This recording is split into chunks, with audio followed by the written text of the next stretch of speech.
There we go. That's great.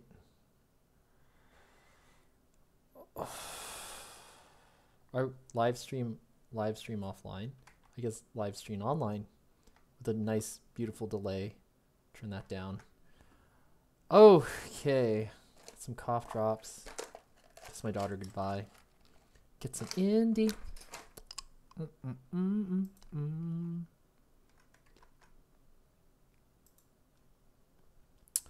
But I'll throw this over here. Wah, wah, wah, wah. Maybe grab another one.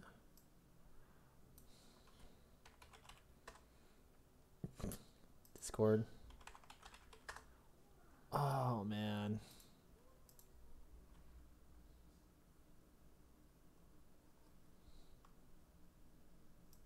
Let's see if anybody... Nope. I don't expect anyone to be doing that. Stream is so weird. Bah, bah, bah, bah. That's weird. Am I muted? How can I allow? You're on mute. Well, I'm unmuted. Hold on. Say something. I'm gonna see if your sound comes in. Can you hear me? Yeah. I'm just checking the sound levels right now. Oh, my God, man. Okay, I'm gonna start working on stuff. I gotta start working on stuff. I can't really disclose because I signed a new agreement. What's going on at work? I'll just say there's been a lot of stress at work with a lot of changes. That might be a violation of contract. Yeah, I mean I like working online, but you know the paperwork's getting to me. I've debated about going to another company, but legally I've signed an agreement, so I can't really say.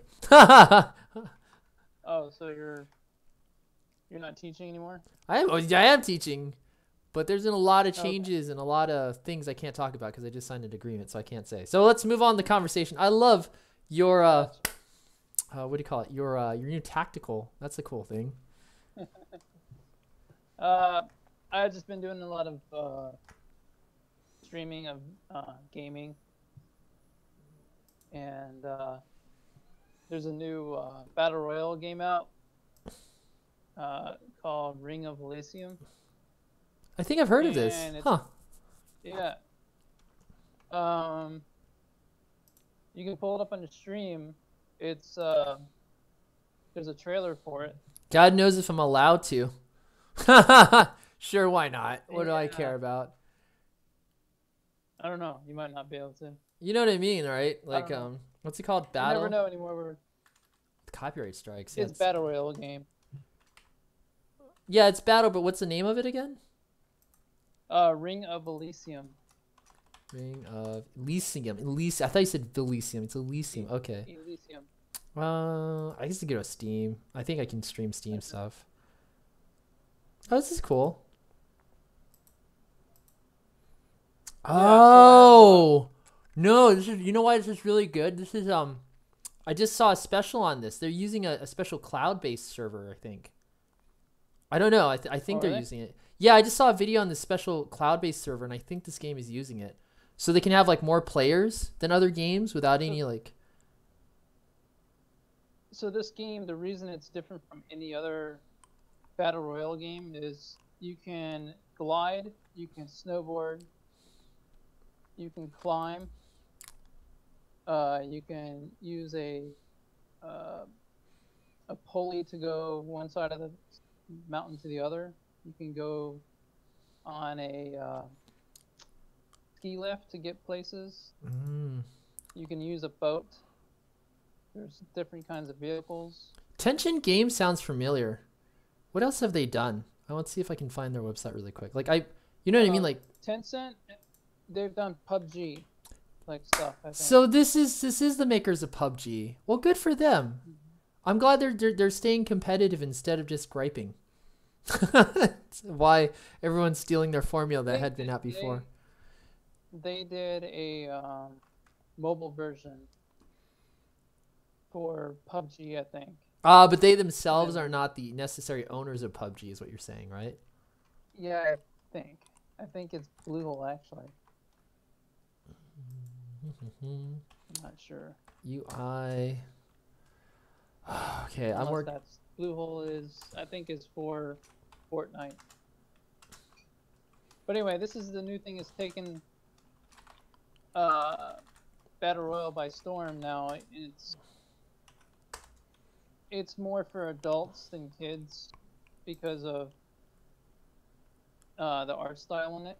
Oh, I see what you're saying. Unlike Fortnite. How long has Fortnite been out though? That's the other question. Been like 2 years now, or 2 years now, or a year. Oh, actually, a year. We have people watching this. Hey, whoever's watching this, hi. I'm gonna work on UI stuff if that matters. I just introductions.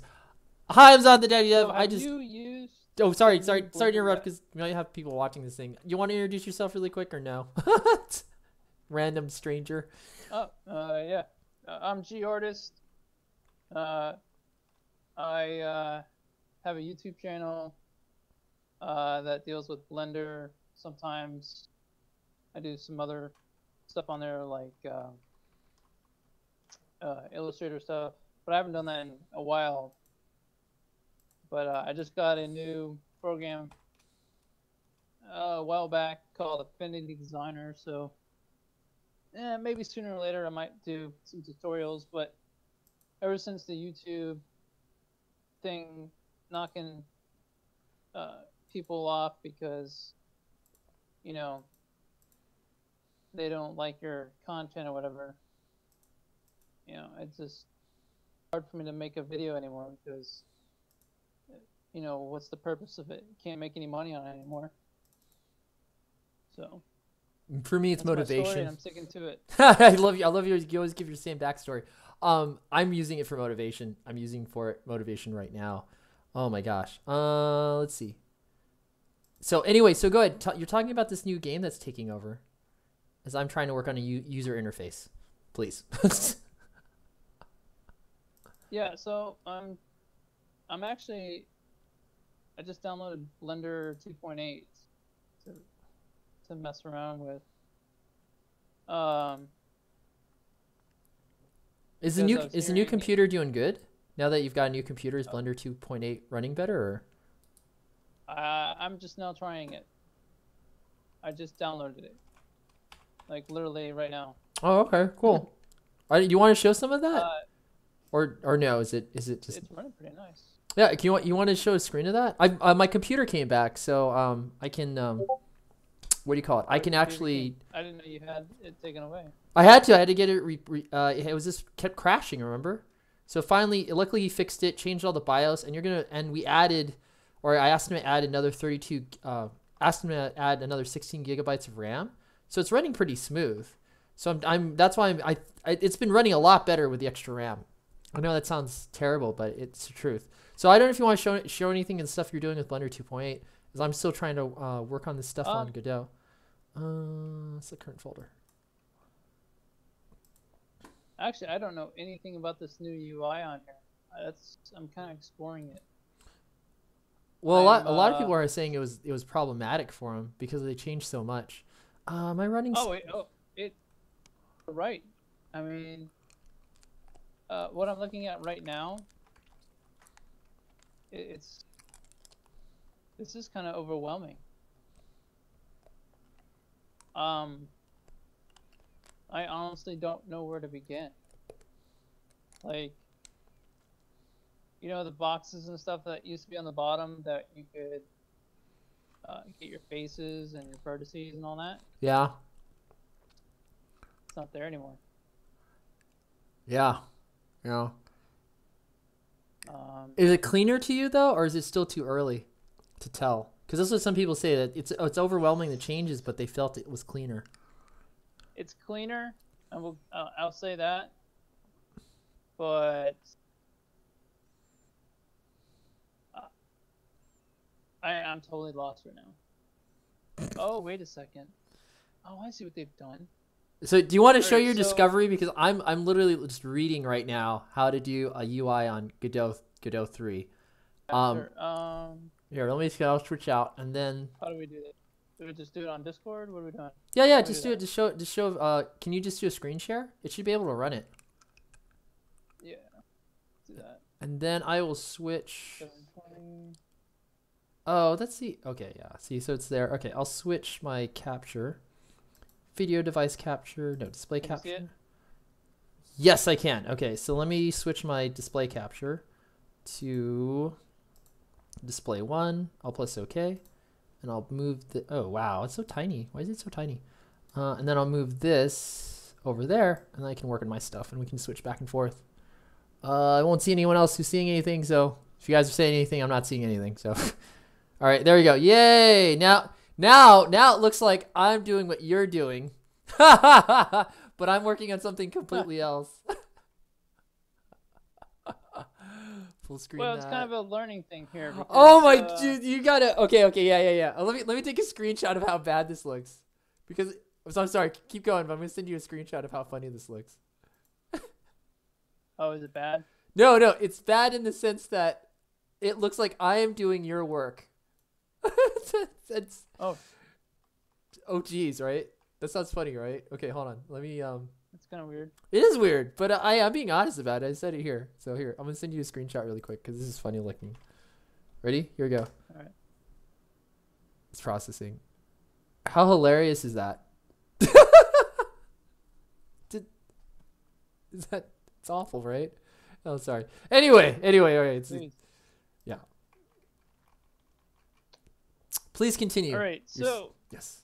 when you open up the new Blender 2.8, officially it hasn't been released. This is a beta. You'll come to this. This is what I saw, and I was like, wow, where do I begin? But there's some really cool things they've actually done. And I wonder if I can open up.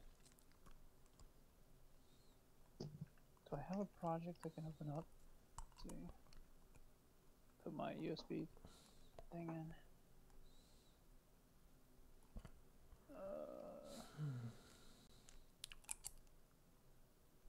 Let's see. What is it? Open.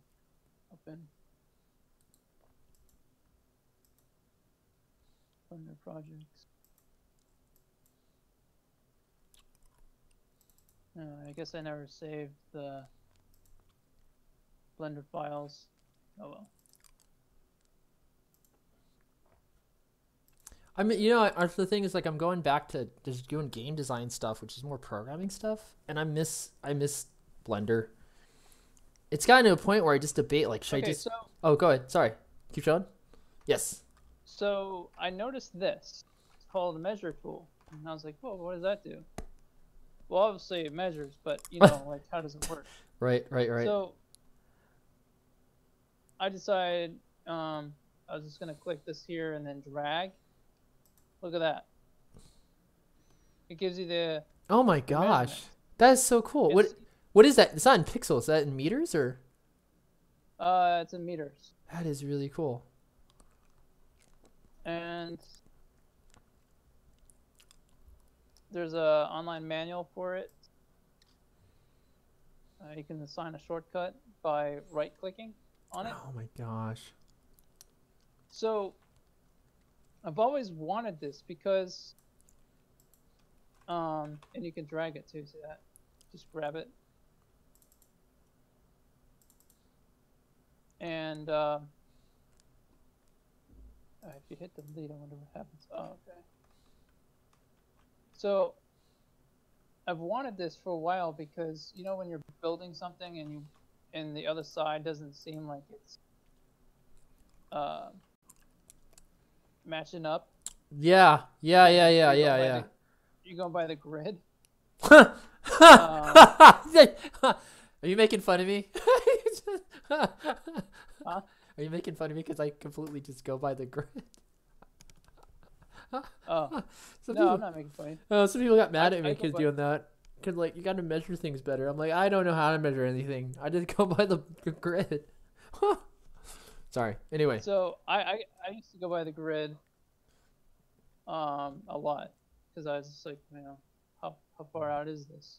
Right. So anyway, so you're met with this, right? So you're like, where is the modeling to this? Where, how do I begin? Because it's not down here, right? Right. It's up here. Modeling, sculpting, boom. So you wanna let's see. There's all kinds of stuff down here.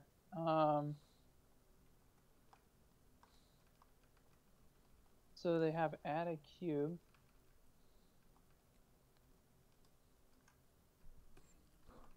Oh, look at that. You can draw the cube out. Oh my gosh, that's really cool. What the? Oh, I thought you were showing that. I didn't know I, I didn't know you didn't know what it was. That's This is all new to me. It's this like, is great. This is, I thought you were actually trying to show what that does. This looks a lot more stable than before, though. extrude vertices. This will. It's still kind of. All right, here's a base. Is that a Blender feature? No, sorry. Just... No. Okay. I still kind of like lost. Like, where is the? You know how you used to be able to click on the faces? Yeah. Yeah, but you're clicking on the corners. Yeah, I'm clicking on the corner. There, you selected the entire face, but. Yeah, but there used to be what's this? Yeah, no. I know what you mean. I mean, there on the bottom. At the bottom, there used to be those options to click the face. It's probably there, or it might have been changed to a shortcut key. I should be keeping up on this stuff, so I'm not sure. Like, last time I checked, they were just trying to simplify everything, so it might just be a shortcut key now. They're simplifying it way too hard because this is. Well, get this. Apparently, when people get used to it, they're a lot faster because of the interface now. So. Yeah, but I want, select. Oh, I see what they're doing. Oh, it's no more right clicks anymore. What? It's just all left clicks? Yeah. That's. So what does the right click do then? The right click does that. Interesting. Wow. Interesting.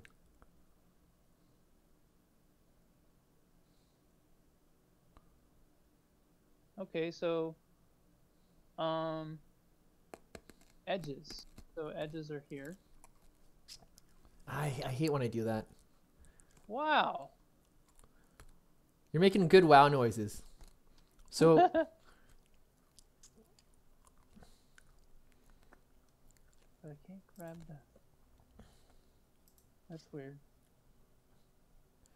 Delete. oh, Delete. open this and find the program. Okay. Well, that's. You know what I like about this already? What's that? Do you remember in the old Blender how these black lines were not that thick? Yeah, and they're really hard to see. Oh, look at that! It was hard to see it. When you It zoom was out like, and stuff like that too, they seem to stay as consistent. yeah, look. Oh, that is great. I don't like it's again. It's been like a month, but I remember like when you zoomed out, it didn't. The lines would kind of turn invisible. Oh, I see. Look at this. Okay, so this is the vertices. So this is where you click here. Yeah. And you hold down the shift. And then hit E to extrude. Look at that. Okay. Yeah. So more shortcuts is what I'm saying, right? Or at least that's what I've been hearing. Less stuff you click. Right. So what they've done. So let's see if the B selects. Oh, B selects. Okay. So what they've done is they've put the modeling in its own little category. And when you click like faces and stuff, Yeah. it'll tell you what it can do to the face. So poke faces. Oh, so then it turns it to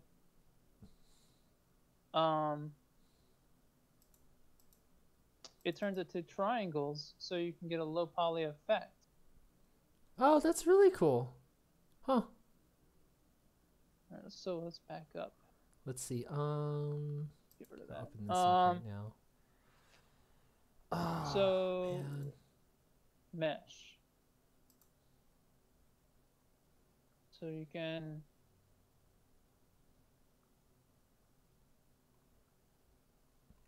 bin the selected items with the cursor. All right, let's try that. So let's go to faces. And The Witcher. extrude that. Godot games, no. And then go to mesh. Bend. Oh. Weird. I'm always afraid of turning stuff like that because once you turn something like that, for me, it's harder to edit it. You know what I'm talking about? Yeah. Because it Right, doesn't. so Oh, go ahead. Sorry. here's the $1,000,000 question. You know how you're allowed to rotate? Yeah. Now rotates this. Look how easy that is. Oh my. Oh my God! Look at that's the interface on that. That's a much better interface. You see? You know what I'm talking Yeah. about? I used to be lost on like which way I was going. Oh That's my crazy. gosh! This is amazing. So there's transform here, so you can go here. Huh. Wow. Okay. Let's see. So, oh, that's nice. That's really nice. Wow. What is this? Cursor.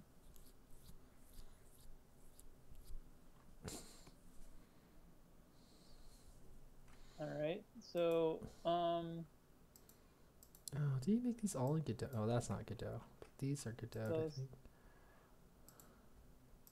get out of that. So if you're in cursor mode, see this cursor? Yeah. You cannot click. You cannot click just one face. It selects a bunch of faces while it's in cursor mode. That's weird. But if I click this, now I get one. And I'm in that select box.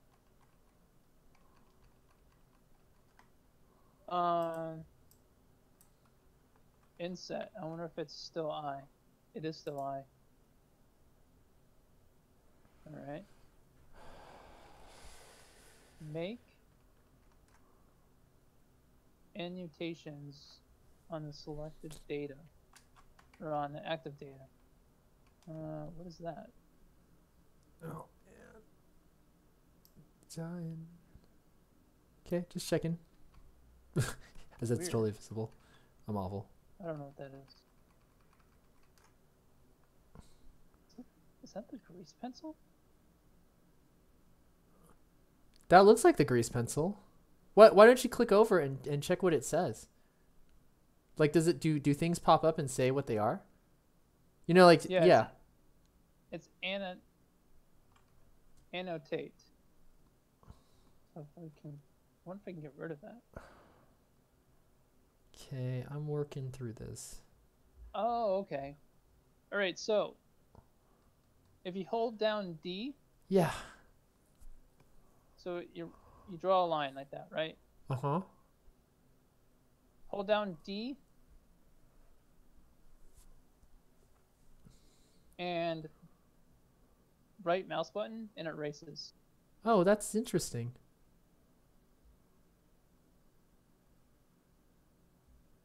This is scale. So imagine scale is still S. Yep, it is. Crate.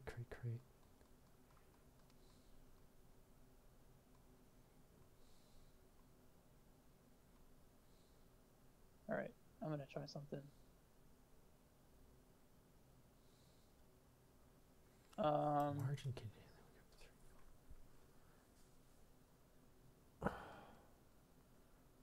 So I'm gonna go to modeling.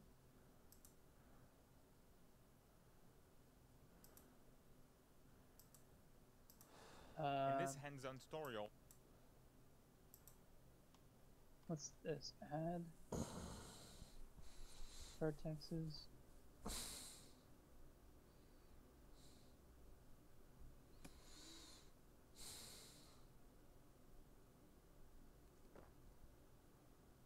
So I'm wondering.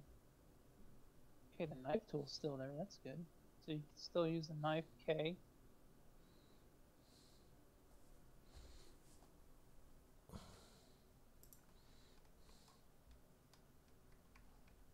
So that just became a face, I think. Yep. So I'm wondering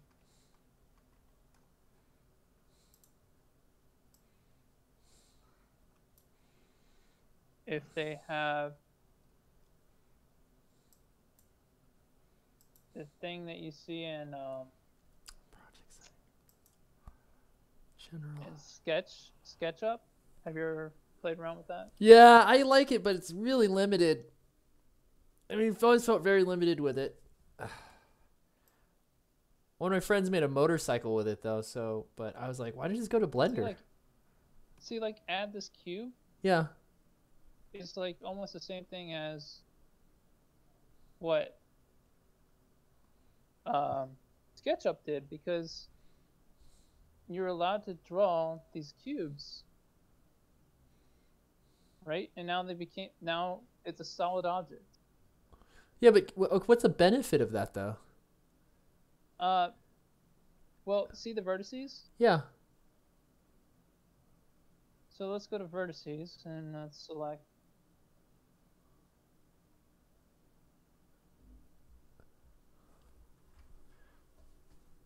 Oh, that's weird. Okay, now you selected all the vertices. I guess you can't. You see what I mean? I see what you could potentially select and change before you unclick it and you add the object, but I don't see the inherent value of that feature right now, if that makes any sense. But again, it could have a huge function. I just don't know. I mean, that's the thing. Let me add this. Like, let me do a B select. See, you see what I mean? You're just, you're just. Yeah. See, that should have worked though. And we don't know if this is lack of our knowledge or the fact that Blender 2.8 is still in development. I mean, that's again something to note. Well, it's definitely still in development. I'll give you that. I'm going through Nathan from GD Quest tutorial right now. Not even a face. Oh, good. Look at that. I mean, oh, we're not even beta yet? I thought. But there have been a lot of changes, though. I mean, there's been a lot of progress, though. It's not in beta? I think it's. I think this is what. I guess this is still alpha? I guess we're in alpha build. Alpha. Let's see. Let me go to. Now I got me going to Blender. Blender 3D. Really quick. Blender 3D. And let's see where we're at. Resource free forever. Blog news. Yeah, dude, it's beta. This is the beta. Yeah.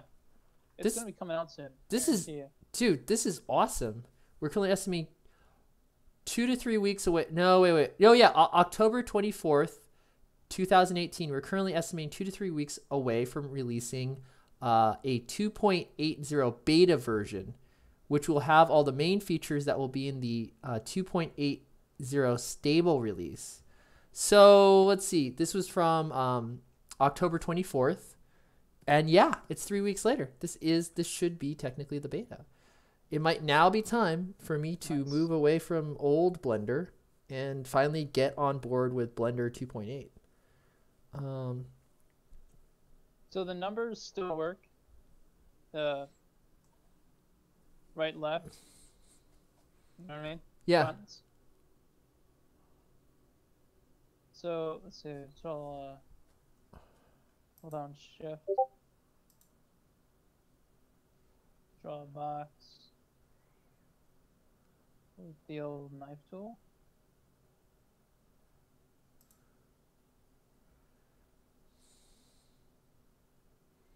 Oops. That didn't work out too well.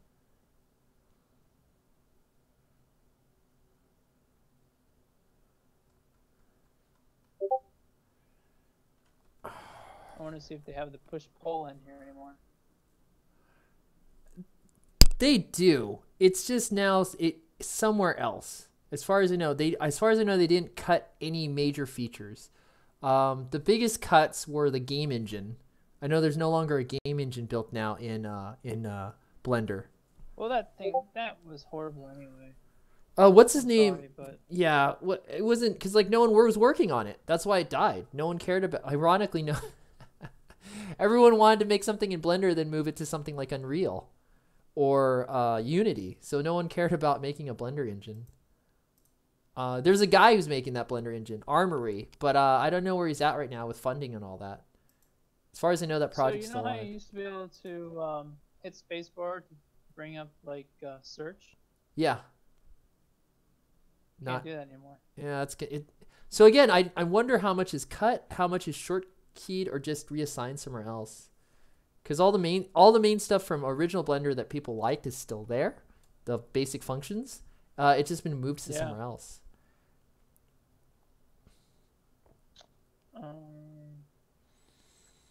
Oh man, it's gonna be fun for me to figure out how to UV map in this. Oh no, I see UV. No, all this stuff is right in the top. It's cool. You know what? I'm looking at this. I like how everything's on the top. Look at that. Look at that. This is texture painting. That's really cool. Look at that. What, it made a nice mesh for you? Is that what it already meshed it out. That's great. That's a time saver right there. I'm gonna try something. I'm gonna try something. This is gonna be interesting. Let's get rid of this box. Oops. How did I do that? Uh-oh. Models.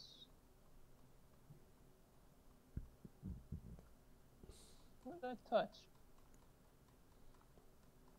I did something. Oh man, I don't want to. I might have to do this in reverse. I hit a shortcut somehow. I don't know what I did. Anyway, Wait, you were just randomly pressing buttons? No, I hit Control Z, to go back. Yeah. Weird. Did it go? Did it undo, or did it do something else? It did something else. Wait. Hit Control Z right now. I'm just saying. Can you hit Control Z again? Yeah.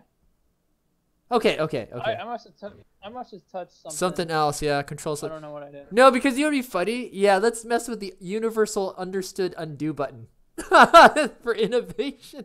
Yeah. I mean, no. What are you? I thought we all agreed that. So the Control R still works. That's good. That's the reverse. Yeah. The loop cuts. Yeah. Wait? How many can you make? Can you do it one more time? Can you do that and then mid mouse button? Oh yeah, that's good. Oh, but it's not purple anymore. Yes. I kind of miss it's not purple. This is so much nicer. Yeah. So I'm gonna bring this down. Oh my gosh, this is so cool. That already looks like a doorway. I do love 3D modeling, man. And bring this out. Just making random shapes. Now, let's see what it does with UV editing.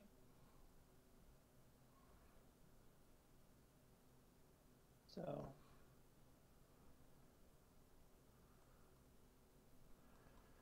okay, let me go through this thing. I could do this in reverse, but okay, one step at a time. Creating user interface.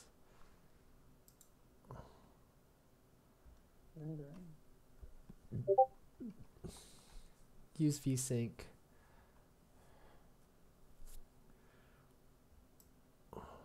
Viewpoint view.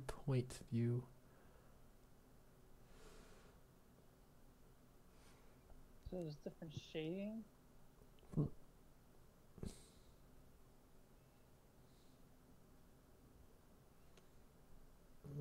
crap! I gotta like learn Blender all over again. Yeah, but I heard the learning. If you've already been doing Blender, the learning curve's a lot less. That's what I'm hearing. Is it? Yeah, it's because the interface is so much better. It's weird. That's what I've been hearing from reviews from people that like at first the learning curve seems like it's too much. You have to relearn everything. It's a complaint. But then people have picked it up between like a month to like weeks. You know what I mean? But these are like people that are doing it full time. I don't know like a person like us, like where it's like a more of a hobby. It's not the primary income. We're going to learn it as fast. That plus we don't have the motivation, financial motivation, right? All these other people that were jumping on 2.8 and learning it, this is their livelihood, so that's why they push themselves to learn it within a month or less. However, from some of the other reviews I've been hearing, a lot of the other modelers and stuff, because it's more similar now to other products like Autodesk or whatnot, and or because it's a simpler user interface, they're able to pick it up a lot faster. So they just have to reteach themselves where everything is.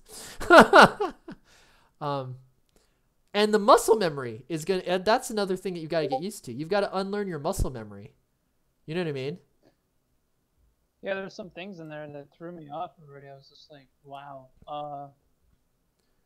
Your brain is geared to find things automatically, and you have to fight against that now until you literally have to untrain yourself and then retrain yourself to take a Eastern philosophy. Guess I don't know. I'm just going through all this right now. Okay, so I'm gonna open this. Oh man, it's been tearing me up to get. I wanted to. So right now, what I'm working on is user interface stuff. I'm really into user interface. I don't know if that makes any sense. Hit U to unwrap. And it already sends you a box over here. Okay, let's see. Is this already... Oh, man. Okay, it's already there. So, whoa. So I think all this stuff is already here. Close. Let's go to 2D. And no, it's not here. Oh, okay. So I have to insert that. It's fine. Let's try a different texture. Gotta go back. So there's my textures. Okay. Let's do raw.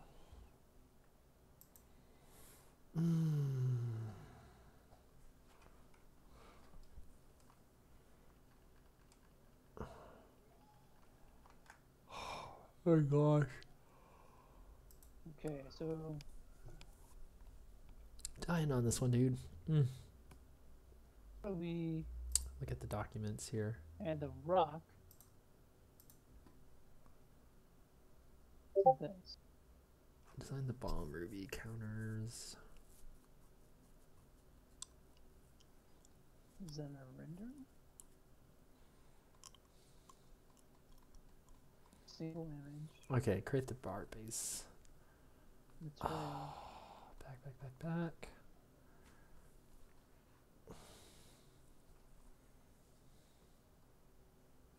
Nodes.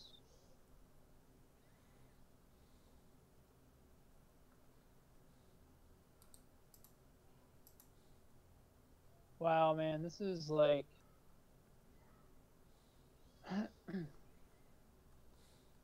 this is like the next step in a margin container. Hey, you saw that thing I sent you from that the Blender Guru did, right? About that whole idea about machine learning and stuff. About what? Machine learning. Did you get a chance to watch that video? Like, it blew my mind, man. Did you die? Oh, the AI learning? Yeah, yeah, because like, I mean, it's scary, but I like how it does make a lot of sense because you know thumbnailing, right? Where you thumbnail everything. Yeah. Now it's like the computer can generate your thumbnails. You know what I mean? It's a weird thing, but I mean, what are your thoughts on that?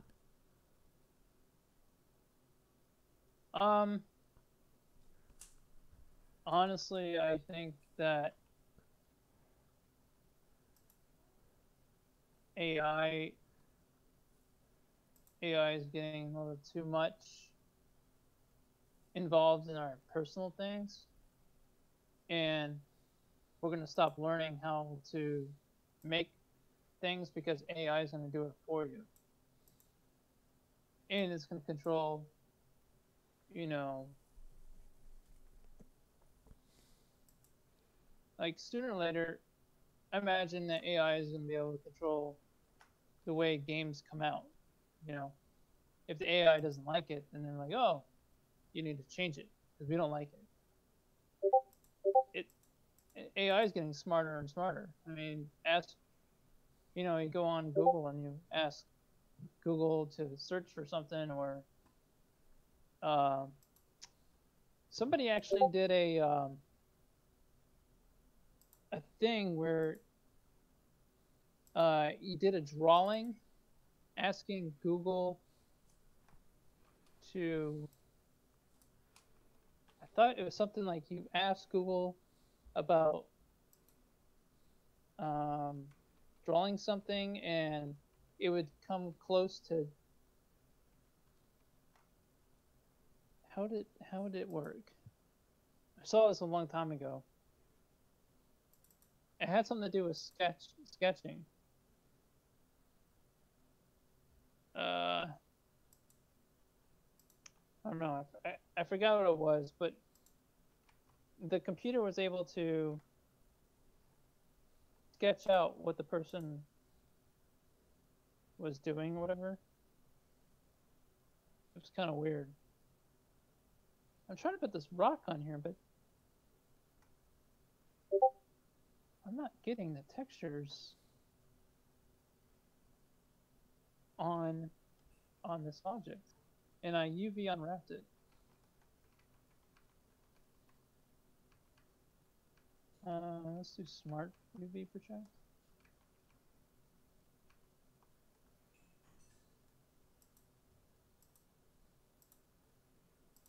No, but so no, I used to feel the same way. Then that analogy that Andrew came with the chess players, and then it started making a lot of sense with me. You know, like this idea that like so it's weird. I didn't know this, but chess, you can now bring a computer to your chess match. Like that's now standardized. So it's like when you go take a calculus test, right? You're allowed to have a calculator. Or when you take like an algebra test, you're allowed to have an algebra, or you're allowed to have an algebraic calculator. And granted, for basic math, I still think that's a thing, even though they're teaching new math. I do like people still working out in their head, and I do like that ability. I like the ability to work out math in my head.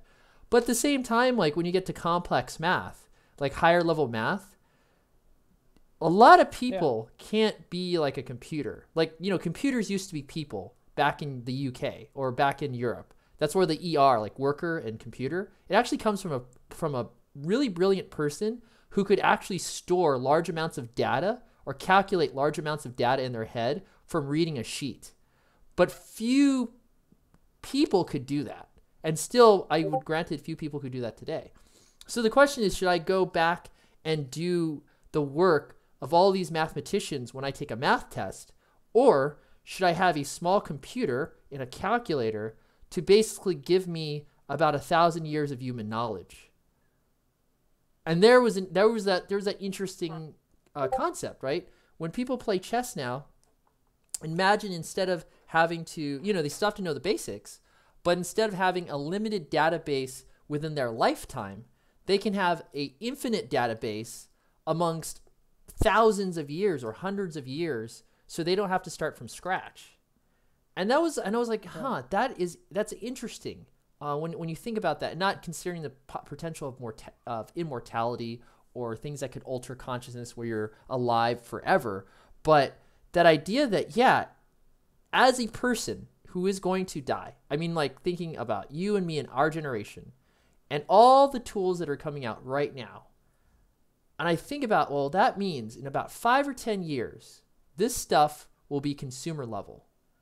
And yeah, you're competing with bigger companies. Yeah, you're competing with all these other people. But if this can give me back 50 years of my life, you know what I mean? Or 20 years of my life, or 30 years of my life, that could help me make and produce art faster to bridge the gap of time when I wasn't into this stuff when I was younger, I'm all for it. If that makes any sense. Because I don't, Well, go ahead. okay, so here's the way I look at it.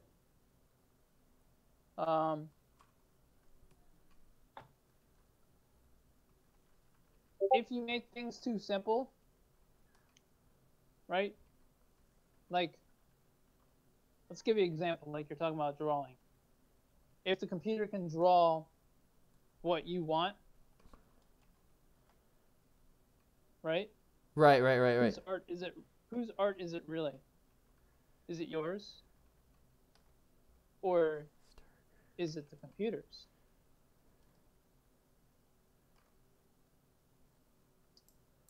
It's going to destroy artists. Artists won't be needed anymore because the computers can do the same thing.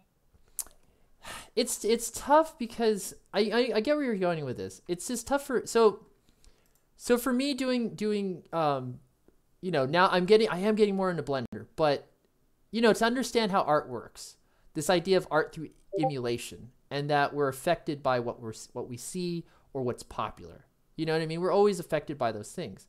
So it's weird to you know, look at art history and to see like a cartoon drawn in the 1800s that later on a couple other cartoonists in 1960 and then 1990 started recreating that style.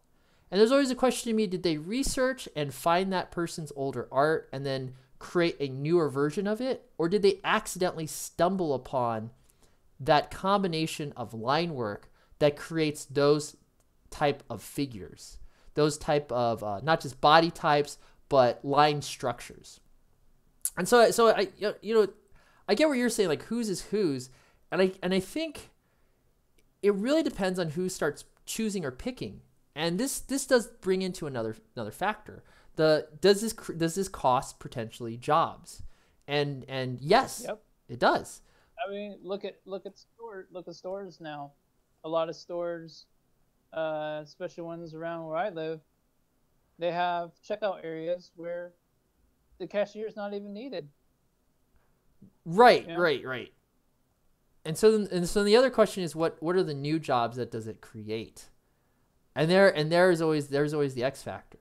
You know, Amazon, for better or for worse, is a large employer of people.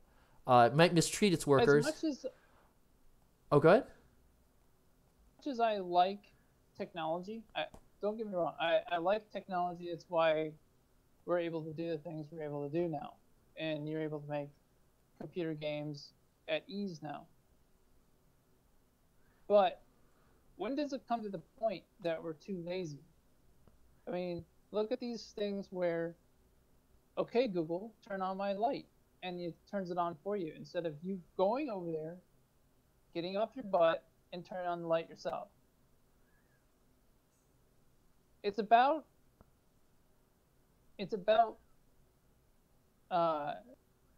physical use. I'm just gonna start on talking to a machine, and I honestly think it's gonna ruin people's social skills, because they're gonna be like talking to a robot all the time. And when you're talking to a robot and you're having a conversation with them, develop feelings for them after a while. Yeah. They're becoming more human-like. You know, that's how scary it's getting. Well, not to violate the agreements I signed, and to talk about the ESL industry as a whole, and mostly communication industries. Yeah. There's a movie that just came out on Netflix called Cam. Number one, do you have Netflix? Of course. Number two, would you watch this movie, Cam? Depends on what it is. I don't think you will. Well, how do you? Okay, this is gonna be weird. How do you feel towards pornography? Is it a good thing? Is it a bad thing? Honestly, you know what I think it is? What is? I think it's human trafficking. Okay. Let me give you the premise of this, and to an extent it is. Let me give you the premise of this movie. The movie is about it's human trafficking. It's human trafficking that people agreed to. But other times they're kind of forced into it somehow. Okay, I guess you've seen some Netflix series on this then. I'm just kidding. Anyway, the point is Cam is a fictional take, and I'm just going to spoil it for you because it is about a cam girl. So spoiler alert to anyone who's listening to this. And this idea of Cam is that this girl who goes on camera gets hacked by an algorithm, this is spoiler, that takes all her images and recreates her digitally. And this technology exists. I don't know if you know this, but this technology actually exists. It does. It's real. How good it is, it got so bad they were taking celebrities' photos and superimposing it onto porn stars. And not it wasn't the copyright issue, it was the what's it called? Inflammation? Whatever it was called, inflammatory or predatory use of this technology. So a big movie star could deny it and prove it, but say you want to take revenge porn, you could take pictures of your ex from Facebook that are not pornographic and make porn of her or him and give it to an employee or put it on the internet. So that's why they were shutting this down, but the technology still exists. And it is based on an algorithm. In the movie Cam, it's based on a virus-like algorithm that doesn't just do that, but also seeks out the top 10 cam girls. And what's scary is China and other countries, of course, are investing in this technology. And so my very job that I do for at least, close to maybe half my income, which is sad when you look at it, IRS, if you're looking at that, could disappear. I'm not a high achiever. I'm not very pretty. You know what I mean? But yeah, the technology is becoming more fine-tuned. And about another maybe 10, 30 years, potentially my job is obsolete unless you hire me for human interaction. If you actually want to speak to a human being, which there will still be a market for that. But there will be a affordable version of a interactive teacher or interactive person that talks. What do you call it again? Yeah. I can't remember what it's called. An information base. But instead of it being like Google, it would be a personality. And that technology is there's no one can stop it because too many people are working on it. And does it need to be stopped? And what does that mean? And yes, when you get to that level of potential deep learning AIs, processing getting cheaper. I don't think it'll be on a phone or a portable device in the next 10 years. It will be a cloud service and your device. I agree with experts. And then what the heck? What's going on? Whoa. That's interesting.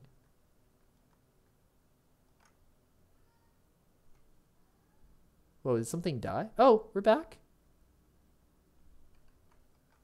Wow, did not like that. It just like totally, huh.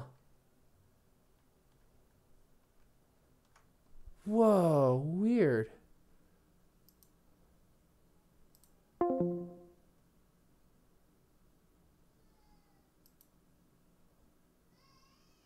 Hey, are you there?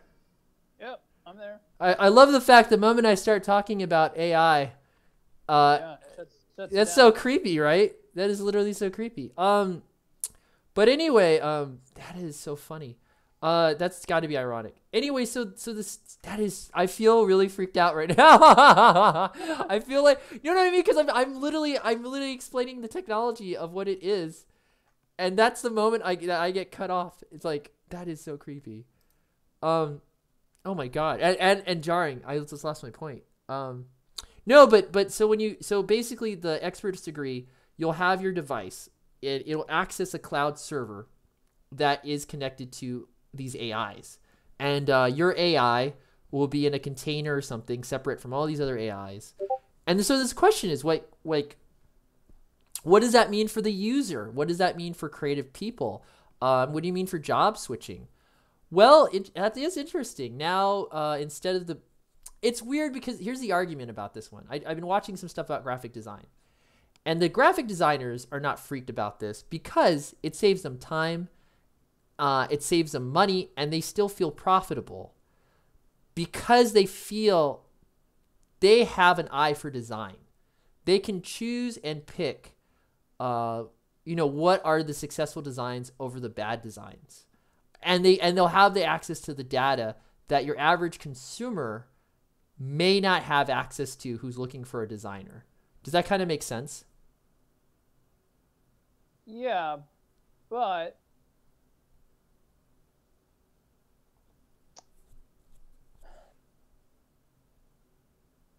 I feel that designers, artists, and artists in general are gonna lose their jobs sooner or later, because if AI can create fake humans, like pictures of fake people, but they look real, well, then what's the use of people designing characters anymore? If I say we built a game, Yeah. and we wanted to build a brand new game based on realism, and it's gonna be about survival or something, right? Right. And what's going to be different about it is the people are going to look so real that you're going to be so immersed in it, you're not going to know what reality is, because the way it's going to look and the technology it's going to be out, where things look so real. In fact, let me back up a second. I was just watching a YouTube thing about this guy saying that he quit using virtual reality, and he named 4 reasons. One of the reasons was he lost the ability to know where he was. That's awesome. I don't know why I find that so funny. He realized that when people, like someone came in the room to talk to him, he didn't even know they were there. Even though he was talking with them? No, when they came in to talk with him, like I guess when his family members came in, whatever. Yeah. They wanted to talk to him about something or give him something.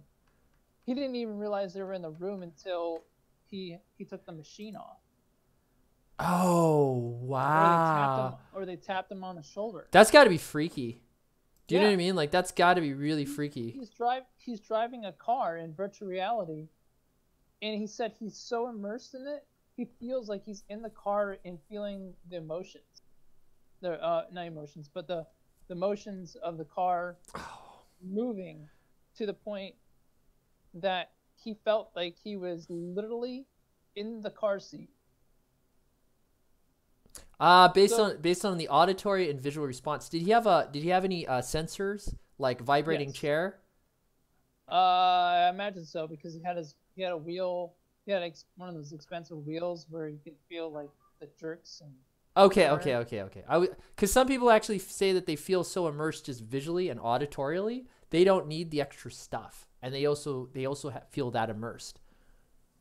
Listen, there's a game out right now on Steam called Onward, and it's a military simulation where you're holding your hands up like you're on a gun, right? Yeah. And you literally pull the clip out like how you would do it in real life. You reach down to grab you pull the mag, then you reach down, put the mag in your pocket or drop it, grab the other one out of your pocket on your rig, you put it back in the gun, you pull the uh, the firing mechanism in the back end of the rifle to reload it, Yeah. and then you're ready to go. And I was watching this guy yesterday, and he was, you could see, I'm not even like, you could watch it yourself. I can send you the clip later. Yeah, sure. You can see his hands, or see the gun in his hand shaking because he's how nervous he is because he's being shot at. Oh, that's awesome. He pulled a pistol and his hand was literally like you could see the nerves in his hand shaking the gun because he was like, where's the target coming from? Where's he coming from? Oh my God, that sounds so exciting. Yeah, it is. I almost wanted VR, but then I was like, you know, I'm hear about these people getting yeah. so addicted to it, they it's like they get lost. And getting lost in your head, that's not a fun feeling. No, no, it's not. But I am excited where this is going potentially technology wise. Yeah. So fast forward a couple years from now, when if we built a game that's going to be all realistic, and the AI can build human faces that look like real people but they're not, and the game is based on survival and let's just say it's also got like realistic elements in it, storms,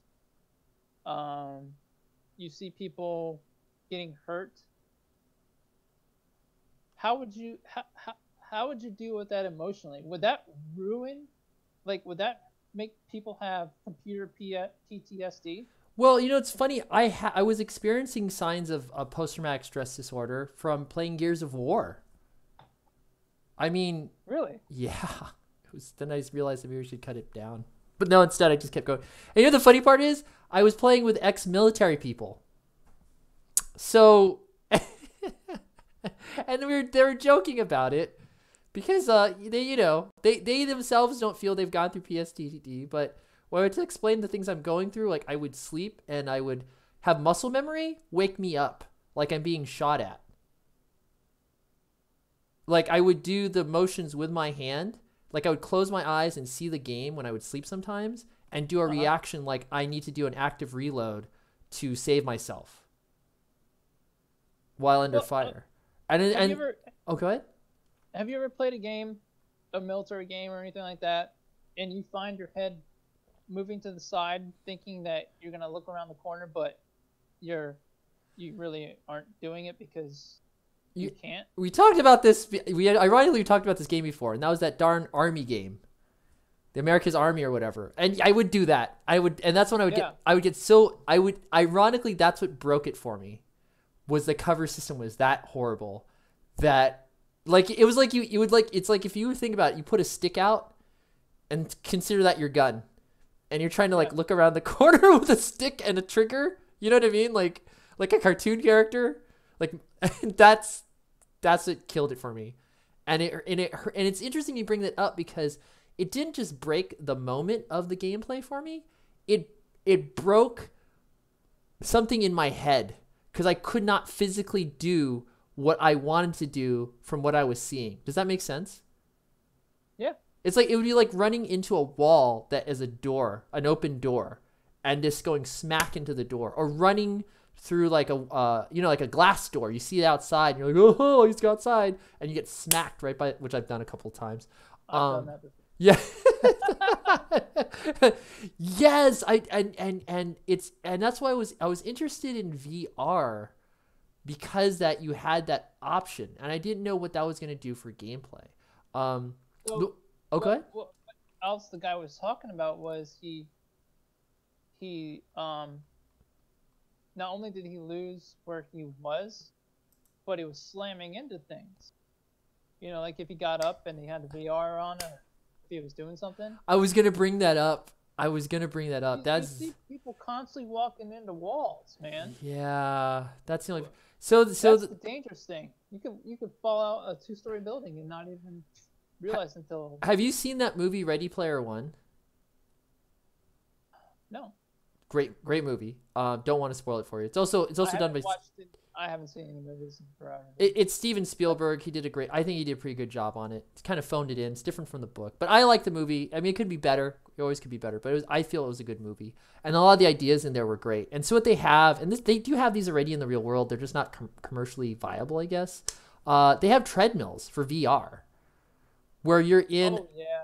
You know what I mean? Like you're in suspenders, and you're on a treadmill. And what's really cool about this is that. Some of them are programmed for the weight and gravity in a game. So if you want to do like a moon game where gravity's changed, the suspenders lift up your weight enough where you feel like you're walking on different gravities and stuff.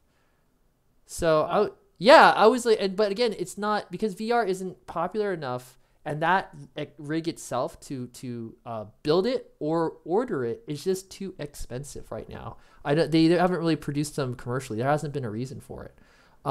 That's why I'm more interested in driving simulators in VR or pilot games, like space pilot games. I'd be really into that. I have X-Plane, and I love it. Do you have? But you don't have a VR set. It's just VR capable, right? It is VR capable, but there is one thing you can do. There's ways to get around this VR business, without having that strapped on your face. One of the ways is having IR tracking. Oh, it tracks your eyes through a camera? Well, there is that, but there's also head tracking. Oh, I see. That makes sense. When you're moving around in a plane, like you want to look over the side. Yeah. You turn your head, and the IR. Well, in this case, it's no IR because, you can set it up. There's this thing I found last night where you can set it up where it doesn't do IR if you're using a PlayStation 3 camera. You ever seen those? Yeah. It's like a Kinect, basically. You can use it as a webcam, you know that? I did. I just didn't see the point of that, but yeah. Yeah. So, someone figured it out where they can get this thing to work and not use IR, which is having these LEDs attached to a hat or a microphone or whatever to track your face or your head movements. That's really cool. So this thing picks up on your face and then uses it as a tracking. So that's really cool. If I look over and I want to look down at something, now I can do it and I'm not slamming my face into a wall. You know? I see what you're saying. So wait, is the screen still on your desktop though, right? Oh yeah. Okay. I just wanted to know. There's another cheap way of having virtual reality without the wires, and that's getting a thing on your phone. I forgot what the program was, but you can have Steam run a game on your phone that you're playing. Isn't that through the Steam link? And you can play it in VR. Oh, interesting. Yeah. Whoa, wait. So this is the thing. I have one of these headsets actually. I've two of them. It turns a iPhone or an Android phone into a virtual reality set. And it's clever. Do you know how it works? Do I know how it works? Yeah, do you know how it works? Not exactly. It's okay. You know that this is gonna sound so simple and so dumb. You know that when you turn your phone upside down, the screen changes orientation. Yeah. It's using that. Oh, okay. Yeah, it's just updating it constantly. So when you move, it's instead of updating it like every, I don't know, 5 seconds or whatever it takes to flip that thing around. It just imagine it's updating it all the time. So it's using I don't know if it's gyros or magnets or whatever. It's using that orientation device in there to really know where your head is at all times compared to the phone.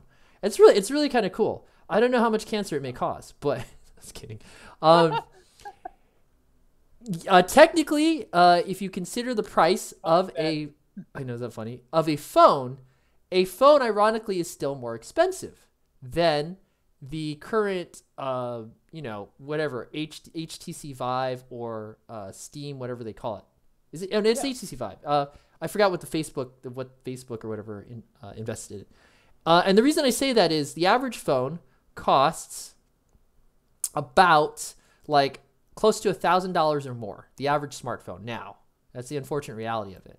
So yeah, the cardboard that makes your phone turn into a VR device could be $299 or less than $3, but your phone is. I find that hilarious. So yeah. I mean, it's better than slamming into walls, and you have a wire around your neck. I think when they built virtual reality, they didn't realize the dangers that was going to involve. Actually, they did. They tested it. They knew.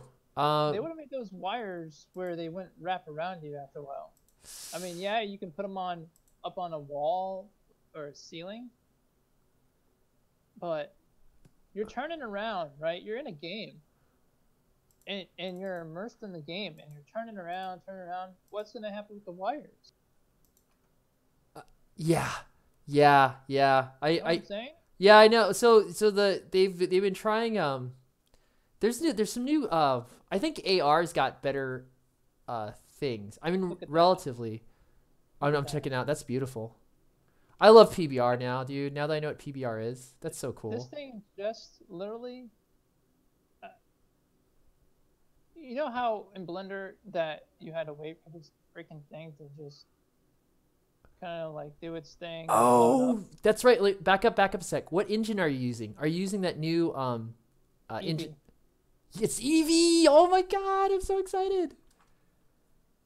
Yeah. That is so cool. I mean, this is straight up. Okay, you gotta like that. You can't argue with that. That's just too good. Look at that. Put shadows. Yeah. Yeah, that's amazing. Yeah. So I can turn the lighting, the scene lights off, on. You can turn the world off, on. That's really cool. And then you have different. I'm not sure what these do. Oh, look at that. Oh my god, look at that.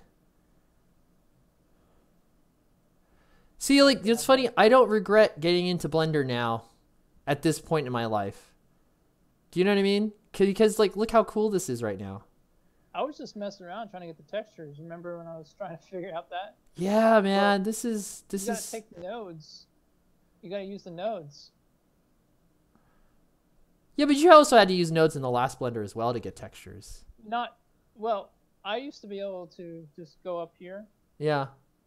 Put the texture in, and then it would throw it up on here right away. Right. Oh, I'm going blind. My light's over there. But okay. I think the system now requires you to use.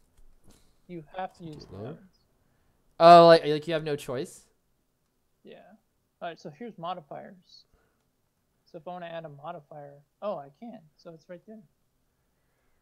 Okay, Vibras, and then last we'll need an HBox container.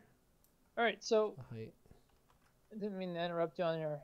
No, it's okay. So what were you saying about Gears of War? Your PTSD? Ironically, I was showing symptoms of post-traumatic stress disorder. Not the not the severe stuff, but this is really weird. I'm gonna go to the extreme of why a man would beat his wife to death. It could be it could be a female soldier as well, but why a man would beat? Unfortunately, that just seems to be the more wide heard story you hear. You don't hear enough ex-female Marines killing. How many female Marines are there? So how does that happen? Do you know how that happens? Have you ever put like what is the roadmap from a guy who loves his wife to a person that accidentally kills them violently, like manslaughter wasn't planned, it was just out of nowhere? It's because of what he went through.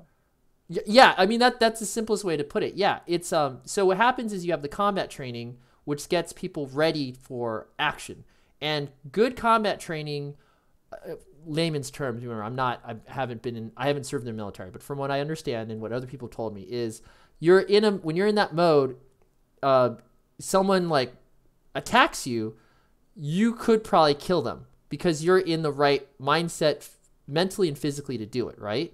And right. The thing you have to do is you have to churn that off. And depending on how bad your operations were, like how much action, quote unquote, violence you had to survive, changes who you are. So it's like, you're talking about that guy who's shaking with a gun, like he doesn't want to get shot. Well, if you're conditioned a certain way, you literally don't care about that. You're more about where is he at? I'm going to shoot him. No questions asked or thoughts.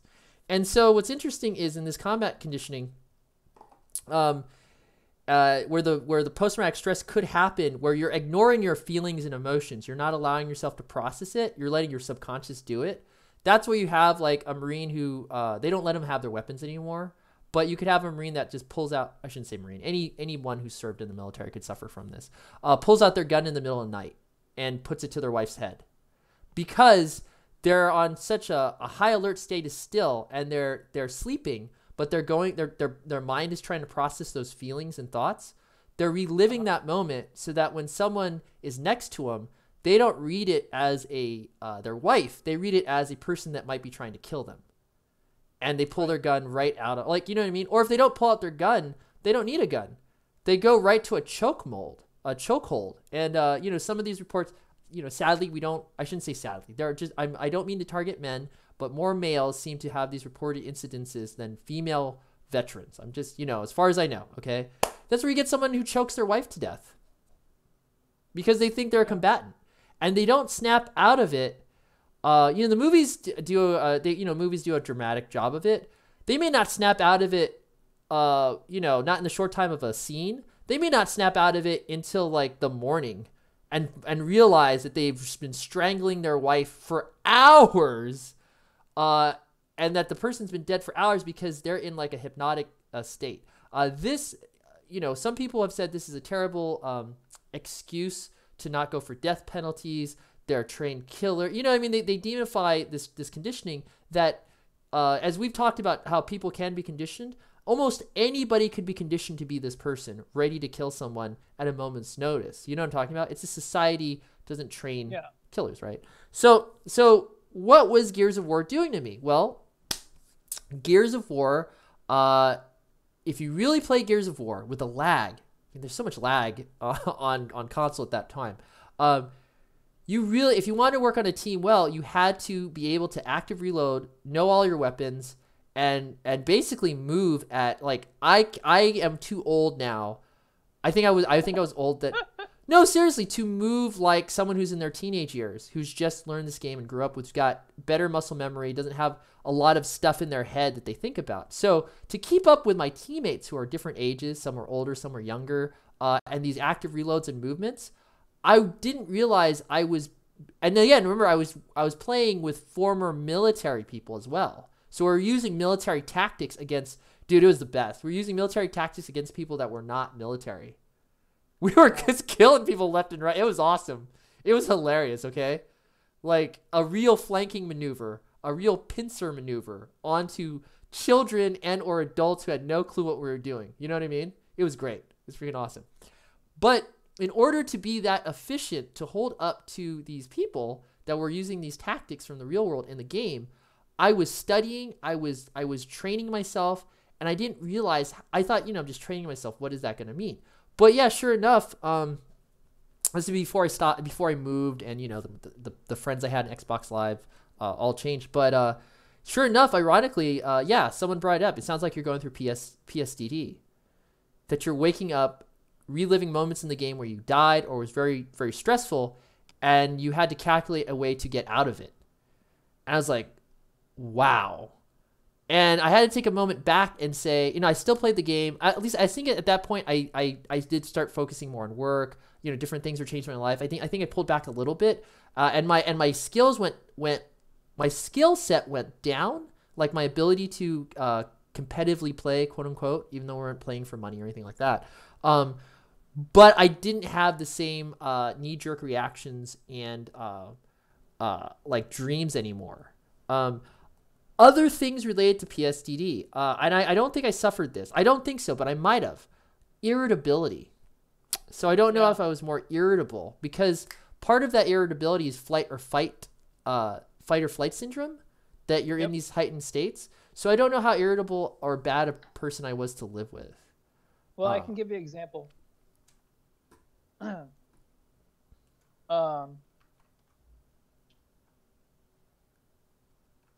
It still happens to me every once in a while. If you're playing a game, whether it be it mostly happens to me when I play like the combat games. Somebody comes into your room and he goes, hey, I need you to let the dog out or something, and you snap at him because like, can't you see what I'm doing? And it's a meaningless video game. Yeah, it's meaningless. And you've just got into a potential fight that could lead to divorce. Yeah, exactly. And that's what not to destroy video games in general, but I think there needs to be a real, honest study on what video games really do to a person that gets really connected. Like if you're playing it day in and day out, I remember for good example. Do you remember the days when Rainbow Six Vegas 2 came out? Yeah, I did. I didn't play enough of it online, but I got that game. I played that every day online, all night. Wow. And I just got married around that time. Oh God! Why would you do that to your marriage? And the wife was like, "What are you? You haven't done anything around the house." I said, "I work today. I come home and play video games." Oh Jesus! Said, oh no, you didn't. Oh Jesus! And that's so funny. You got to be. Video games can ruin your marriage.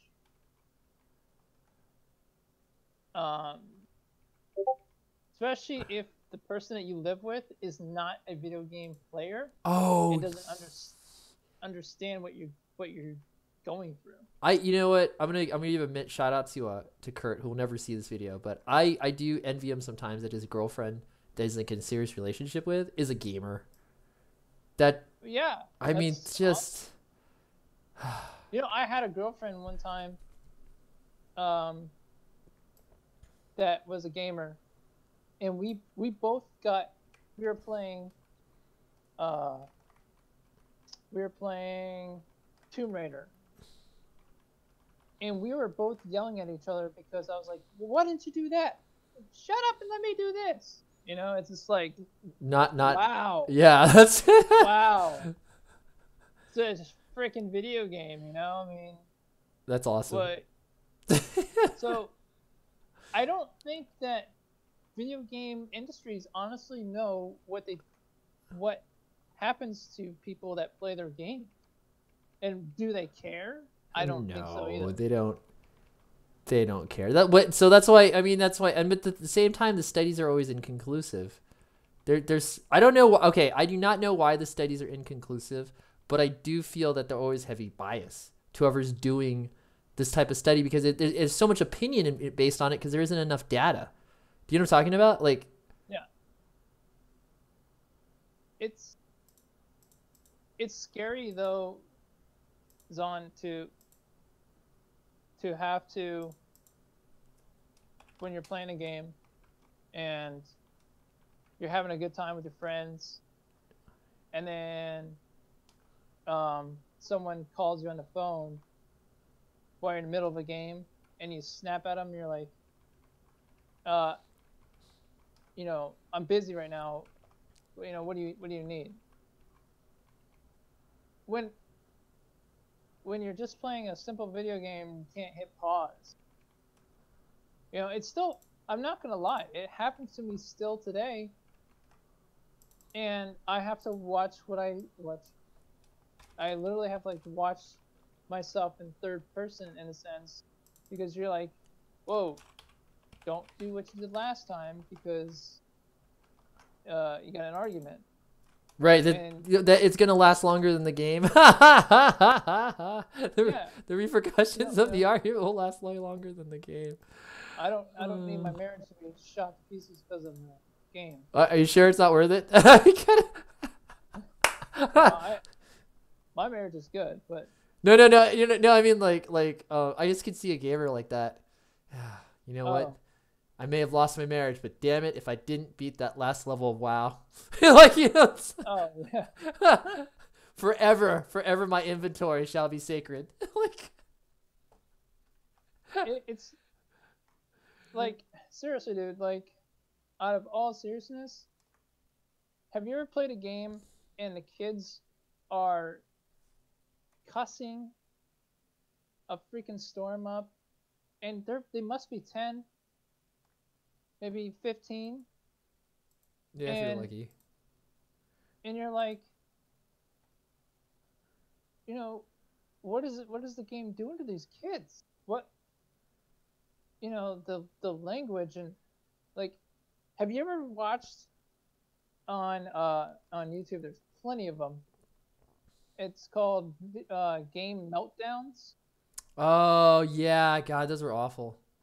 People literally pick up their TV and throw it, or PC and throw it, and not realizing, oh my God, I just threw out my $500 system out. Yeah. Or I beat it with a bat. Margin properties. Did you ever see what happened to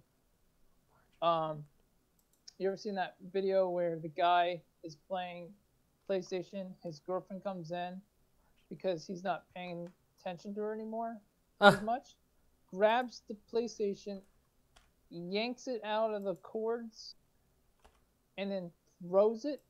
Jesus. You seen that? No, I've not seen that. And the guy has a freaking meltdown. Wow. That's what I'm getting at. What does it do to you, really? You see these, you see here in America all the time that kids are playing GTA. They really shouldn't be playing that at all, personally. I think that game is absolutely evil. Because you can just go around senselessly murdering people.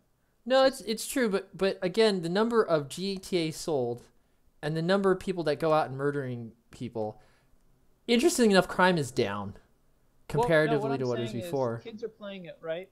And you hear these stories where they're playing the game and their grandmother or mom comes in and takes the game away, tells them to stop playing or takes their system away, and then they end up killing that person. Oh Jesus! I haven't heard that.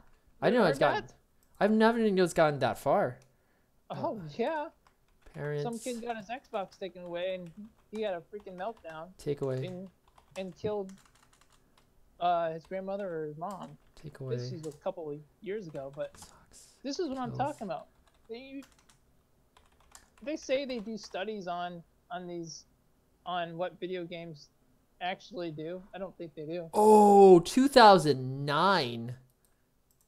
This is one where the kid shot. Yeah. Yeah. There's another. Yeah, kid kills his parents over Halo 3. Yep. Well, at least it was Halo 3. You know. That was You a know classic. what? Also, Shouldn't say that. you also need to look at is mentally. Mentally, what does this do to people? Now that Jane McGonigal. Do you know who Jane McGonigal is? No. She's the one who wrote. Oh, can't remember it. Super something. Super. Well, anyway, she wrote on the side of what games can do as a transformative media to help people make themselves better. Super better. And she actually cited a lot of the better research. But again, the research is scattered. There's no. At that point, this is like maybe 7 years ago. The research on video games is scattered because no one is funding research for a specific purpose, unlike what I said before, which is bias. You have some people that want to demify video games as completely evil and fund research that is biased that way. Or you have the opposite, which is like the cigarette companies. You have the game companies funding research, which is also the opposite bias. You see why that creates a cluster. I hate to say the F word, but you know what I mean, right? Okay, so McGonigal actually went out of her way to find the good research that wasn't biased, which is few and far between. And she started noting the changes on people and why people would rather play video games than be in the real world. Her first book was Why People Play World of Warcraft. Her second book was a follow-up on how you can use video games to actually heal people or make people feel less sick, like going through cancer, like chemotherapy. Oh yeah, I totally agree with that. I mean, my own self, like I, for the longest time I've suffered with OCD, right?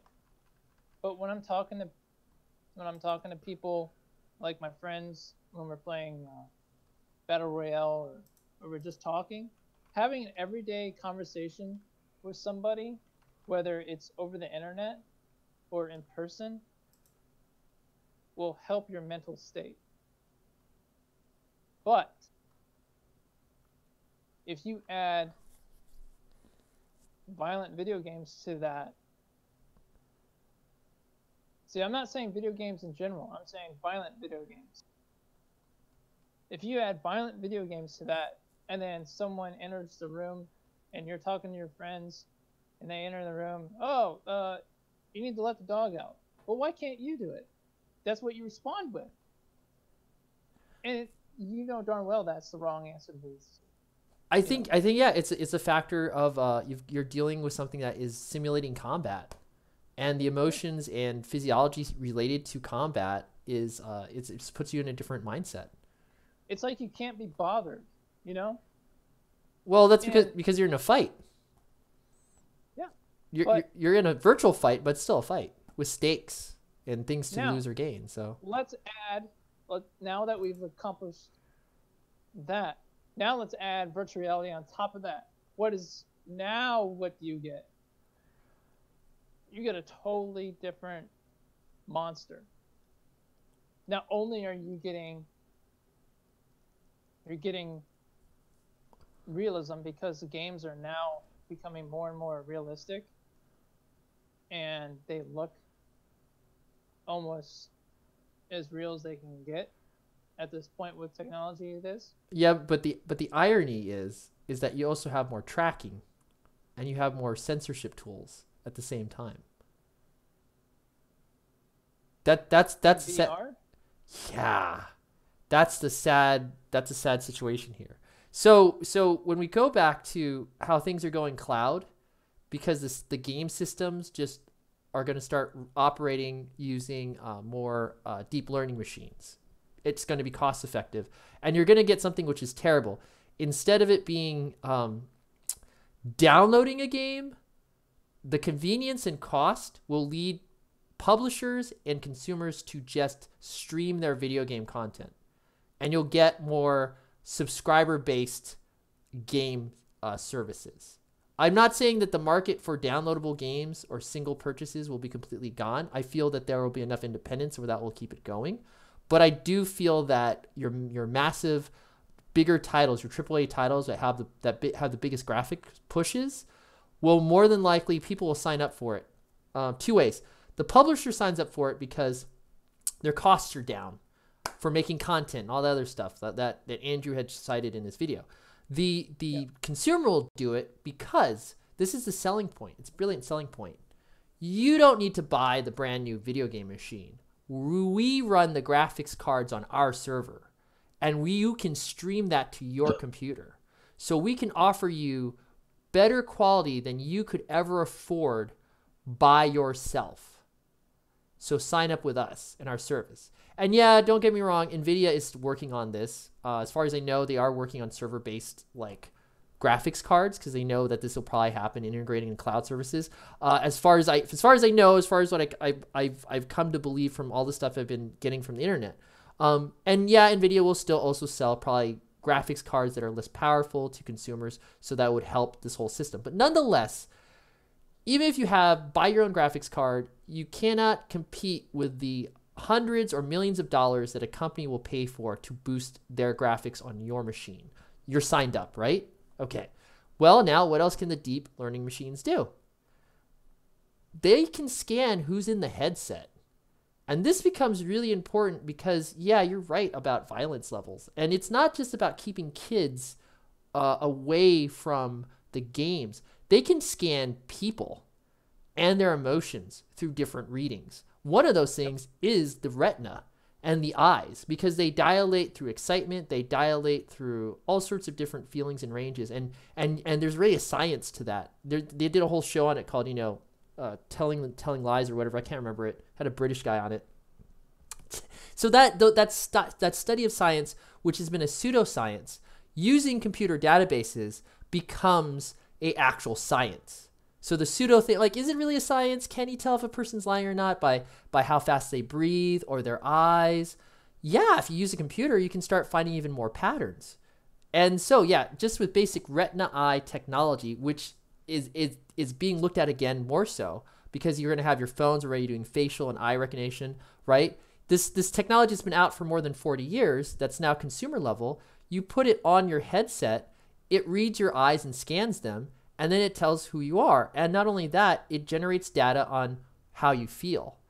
And that is important because if not the violence factor of what that could do to a human being, the more real these games could become, it's more so to not kill the person. Because see, the more, yeah, you laugh, but the more real that these situations become, the stress could kill someone, if not immediately, over a period of time. So you would need different devices to register to a machine when to turn the game off. Because that also relates to the other factor. Yeah, I know. Weird, right? That relates to the other factor where you have people who die in game cafes. That's not even virtual reality. Playing first-person shooters or playing MMORPGs because they stop eating. They're so immersed in the game world, they'd rather do that than eat. So they starve themselves to death, or they dehydrate themselves to death.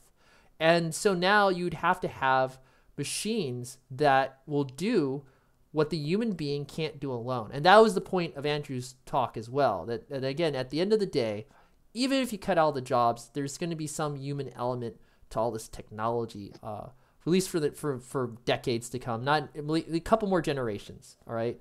And so this idea then comes to, yeah, if human beings can't pull the plug on their own escapism, then the machine, We're doomed. Yeah, they're doomed. The machine will have to do it for the people. And people, this is what's sick about this. The question is, who buys the machine? Who buys the program to do this?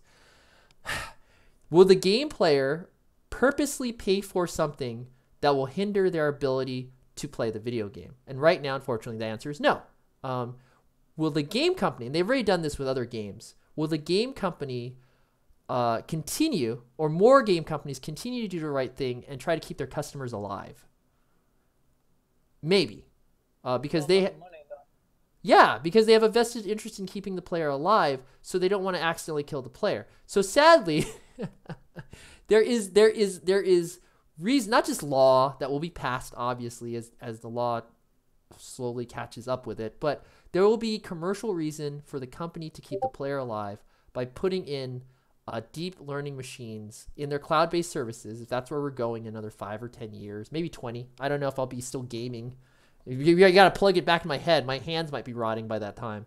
But basically, yeah, that will cut it off so that the player will stay alive. And yeah, man, it's twisted. Other things you do with this type of technology.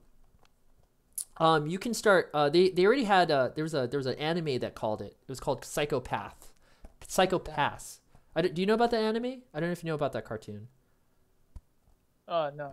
Well, look at this. God. Oh, that is cool. The drawing. I've been looking at my screen still. That's really. Oh, that is really cool. That was so hard to do in the old Blender. I just touched this. Oh, that's really cool. Now the question is that an actual shader thing? Can I export the model like that? I think this is so it has nothing to do with the modeling. You know what I mean? Because like that's the thing. Sometimes there's a really cool effect, but it's not part of it's not something I can export. Like if I can export that, that'd be nice. Or at least if I can render it. You know what I mean? If I can render cartoons, that'd be kind of cool. Yeah, it would. I mean, I went to render this like that. Yeah. Look at that. Boom. It didn't take me freaking 20 minutes to render that. Now, granted, it's not a complicated object, but... Oh, hey, you want to hear something funny? I just thought of something funny. Do you want to hear something funny? Oh, first continue with what you were saying. Oh, okay. So basically, this anime called Psychopaths talks about how they use machine learning to figure out who's going to be a criminal, and they arrest them before they commit the crime. And they yeah, that was a movie. Yeah. Also, my Minority Report, I also think did it. Yeah, that's what it is. But my Minority Report did it with these psychics that were pooping out weird pebbles. It's kind of gross. So yeah.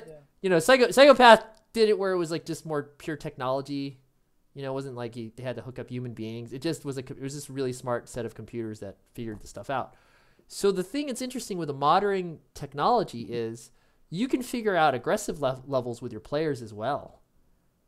So, I mean, you could have your video games report who's potentially going to do a crime. Is that interesting or what? So imagine you're going to pull the plug and the video game or the AI says, well, his aggression levels are pretty high. Be prepared for an assault or an attack. Yeah. Yeah. That's funny, right? That'd be the day that I get off the computer because it does it to everybody, though. It's like if you come off of there with emotions, you know, you just got off a war simulator thing, or like what you're talking about, and the computer thinks that you're gonna go hurt somebody because your emotions are high. Yeah. When does it stop?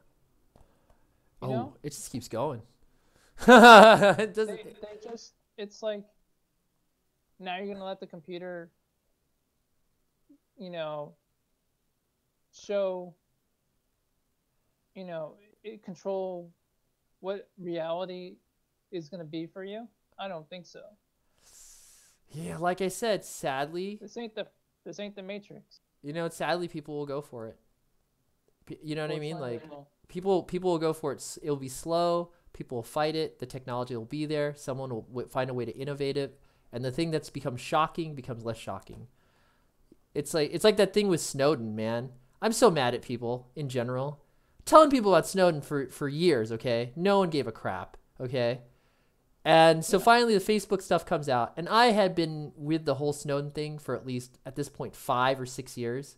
So I'm at a place in my life where I can joke about it, but when I make these jokes that everyone's pissed off like it's new news, I'm like, you guys suck. Do you know what I'm talking about? Like, because I've been saying this crap for years. Now finally the public is all on it, and it's all on your news feed saying how bad Facebook is and all this other crap. you know, and how Snowden was right, even though they don't cite Snowden. They don't. That'd be bad. They just say all this stuff is, you know, that Snowden basically said is true. It's like, Yeah. now I can't make jokes about surveillance. Really? I'm over the shock. You see what I'm saying? And, Oh, yeah. and even though they're passing new legislations and laws, which again is dated because you can't keep up with the technology. And by the way, you're considered crazy if you believed in such stuff.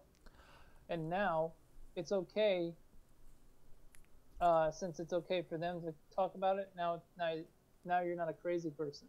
You Well, know what I mean. You know what I Yeah. mean? You know exactly What what I'm about all the talking about. conspiracies that people were talking about, you know, a long time ago, and then the truth comes out that, you know, those things happen.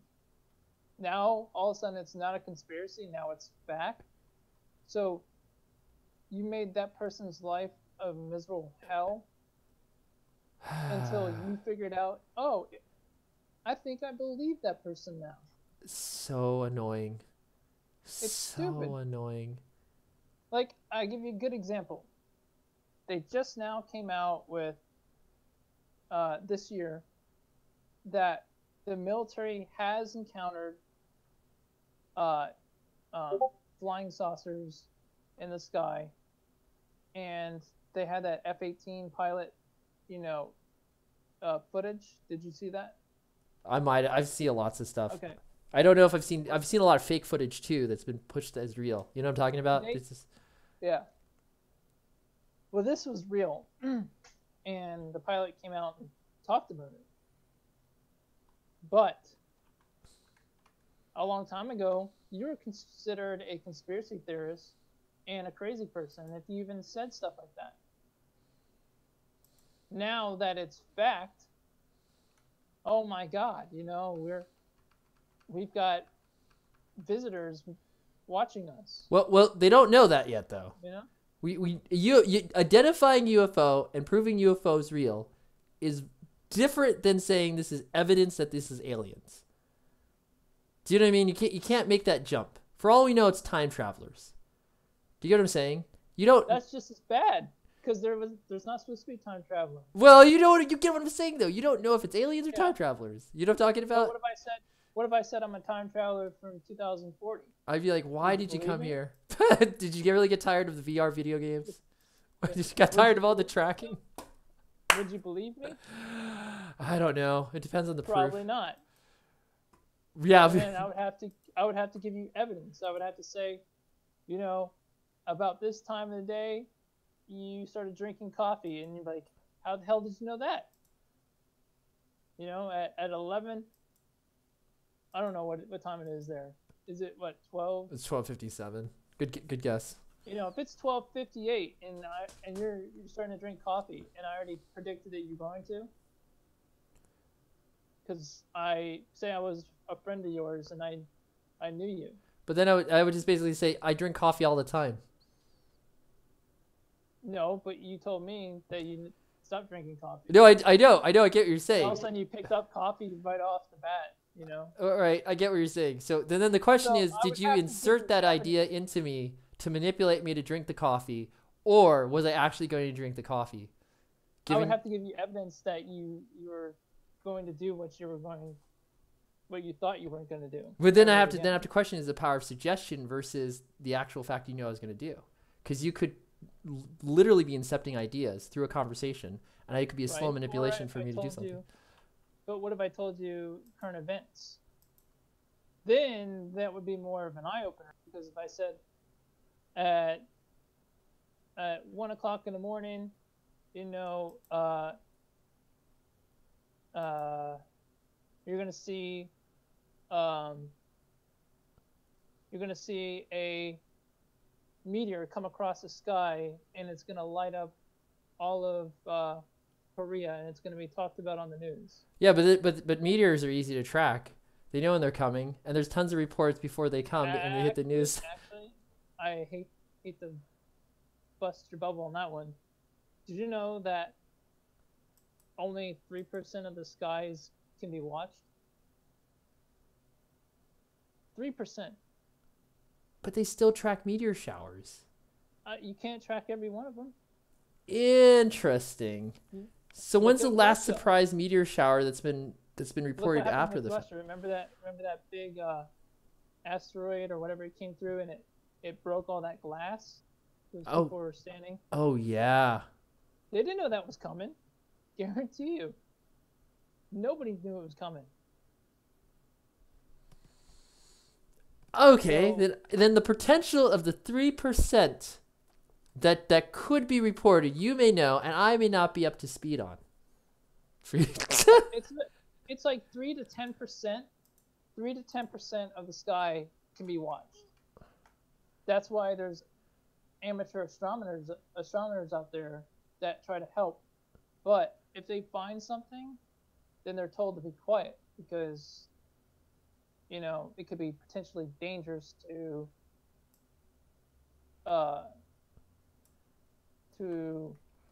humans that they don't want to scare them. Yeah, the Make mass people panic go factor. freaking nuts. I A can't. good example is I think it was back in the 40's, the George Orwell's about World of the Worlds, War of the Worlds, or whatever it was called. Well, yeah, War of the Worlds. Or Yeah, was it when War of the Worlds? Yeah, War of the Worlds. aliens were attacking, and people actually believed them to the point that they were having hysteria over it. No, they went out. They went out with guns and stuff Yeah, because yeah. because People what's were going funny is I think you didn't have to say if it was a radio drama or not, or you didn't have to say it a lot of times. But after that, they had to put regulations where you had to say this is a radio drama every so often, because that was the irony. As it was a long story, right? So if you were there in the beginning for it being called a show, like welcome to blah blah blah, we're going to be doing this drama radio play called War of the Worlds, then you'd be like, okay, it's just a radio play, right? But a lot of people tuned into that radio drama after that was announced. You know what I mean? After anything was said, and the radio drama is presented like it's real. So is that funny? I remember watching Orwell, George is George Orwell? I can't remember his name. Orson We Welles. had to watch it. We had to watch it in high school.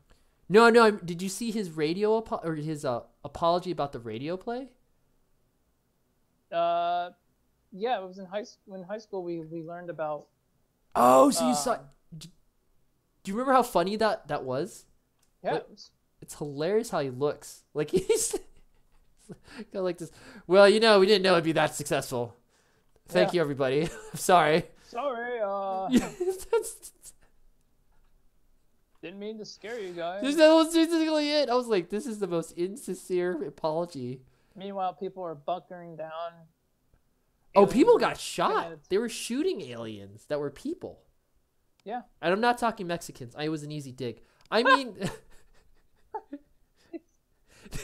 these were just regular people that would be like walking in the woods or something. It was dark, and they're like, "Oh, alien!" And they're firing, their guns at him. Yeah. And it was ridiculous. They did a movie on this too. I remember in the 1980s they did a film. Sorry, totally thrown for a loop from that. It was a crazy time. Well, what's ironic? The irony is that's because people actually trusted the government back then as well. Yeah. So the bigger trust in government also led to them believing what was on radio was being told as the truth. Now look what's going on. I don't know if it's any better. It's sad to have grown up in a time where everyone's so cynical. I mean, I like it, but it's like, there's something. Everybody has to have their quiet space now. It's a safe place. Yeah, because of the cynicism.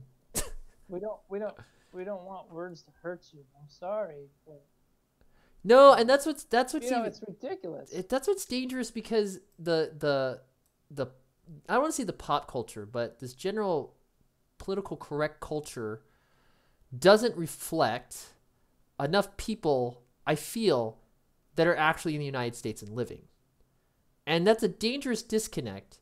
Because, like, imagine if you, I guess I kind of suffered from this when I first came across racism and was privy to racism. I had grown up in the situations where I was never treated badly because of the color of my skin. And so when I grew up and went into the real world, you know what I'm talking about? Yeah. Was I in for a shocker? I'm not saying that there should be, you should reinforce racism institutionally. Do you know what I'm talking about? But, Right. you know, you kind of might want to bring up certain factors before you send people out into the real world.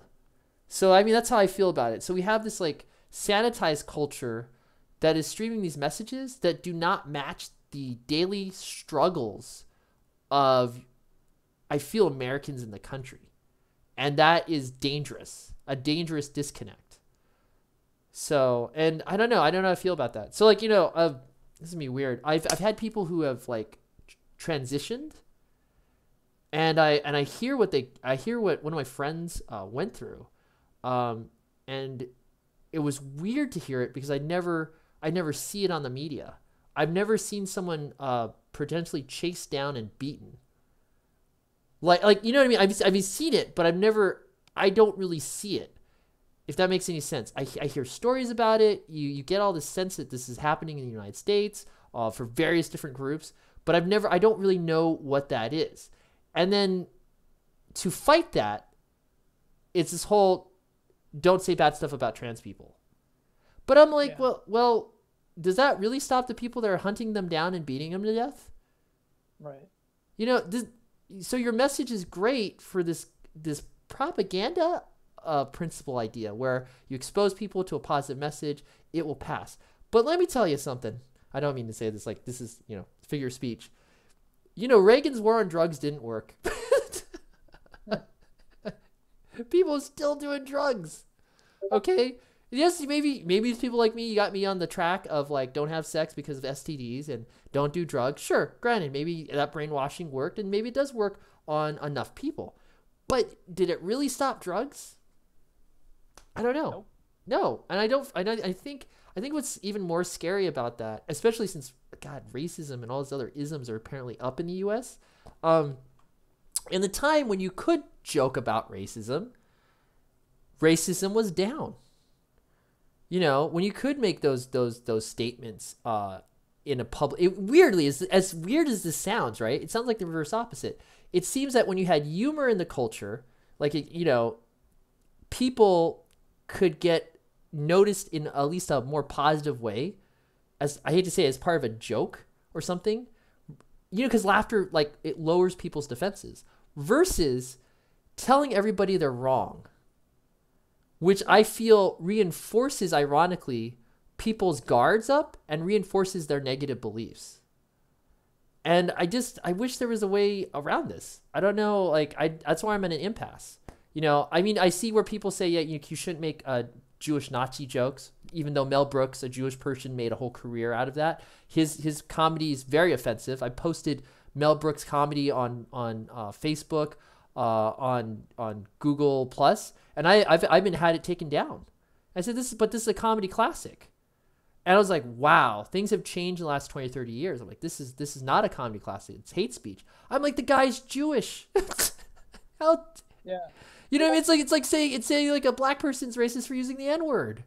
This, you're out of this group. I'm like, oh, like there's no. It's like that gray area to talk about gray area stuff is being deleted to like white or black either or thinking and just dividing people, and it's I mean, my stomach is kind of churning just thinking about that. I need to think about more positive stuff. Oh my gosh. It's nuts to see what we grew up with and now what we're seeing. I swear, dude, it feels like we woke up one day and we're in another world or another reality of what, like, another reality where words now hurt people and they have to have their special place to sit in college because they were offended by someone calling them a name now. I mean, it's... Oh, did you hear about the UK bully video? I don't know. So this is hilarious. Okay, I mean it's a terrible situation all around. Okay, these two kids who are Middle Eastern of descent and practice Middle Eastern culture. Okay, are in a school in the UK, and they're British, and they sound British. Okay, this kid, this is so weird. One kid records another kid straight up doing a strangle strike. So it's not like choking him out. It's like you first you jab your hand into the person so that their esophagus collapses a little bit, and then from that initial shock, you hold their throat so that it doesn't fully pop out, and they basically suffocate and they go down on the ground. I love martial arts, and people do this without knowing what they're doing. They just think, oh, I'm just gonna grab a person by the throat. But if you grab really hard, you actually strike the throat, pop it in, and you're holding them. It's really hard to breathe. This kid did this to this other kid, and then it seemed like it was maybe it's cultural or racial, one of those things. So the internet banned it in defense for this boy. They started finding him, researching him. This video goes viral. There's a police investigation where now the other UK kid who is the assailant is actually being prosecuted for assault. And what's tragic about this is, do you think this helped the victims, or do you think this hurt the victims more? It hurt them. Can you guess how it hurt them? Emotionally. No, my friend. The bullying escalated. Now his sister's getting bullied. The classic blame the victim situation. So now they're getting harassed more by more people. And even better yet, a fearmonger, anti Middle Eastern guy is using this as a way to promote his beliefs and agenda, creating lies, propaganda, and gaining more of a base following. What's really sad is the way that the UK, similar in the US in fashion and form, tried to protect this poor child by getting rid of his one attacker that was caught on film, has increased his abuse. The only silver lining of this story is, luckily, the guy who's made slander marks, because he's basically making propaganda and fear-mongering as himself, not as a cartoon or a character like Fox Media, but an actual person who is profiting from this fear-mongering, is being sued for a lot of money, because he has a lot of money from his fear-mongering. Not just from this, but from other things. That's the only bright side for the family. But the family itself, this poor kid, who his face is blanked out on the television, but they found his Facebook. People know who he is. You know what I mean? He's marked. Him and his family are now marked, because it's so ironic, because the boy who's now charged with assault, they're like, how come you have to ruin his life? Why is my friend in prison for attacking you? Yeah. It's horrible. So again, I say, like, okay, how did trying to help this kid fix the problem? Yeah, you got one of the attackers, you put him behind bars, but this whole message of we gotta be more sensitive has not changed society, has not really helped this poor kid.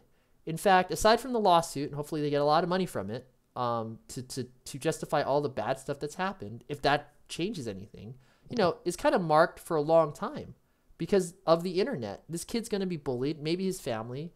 I don't know where they're going to move, where they're safe, because this story's viral. You know what I mean? He's going to have to maybe get plastic surgery or something like that. So sensitive culture has not, I feel, PC culture is failing at what it's supposed to do, which is it's trying to protect people. God, that was a rant. Are we recording this? Yeah, we dropped to one watcher.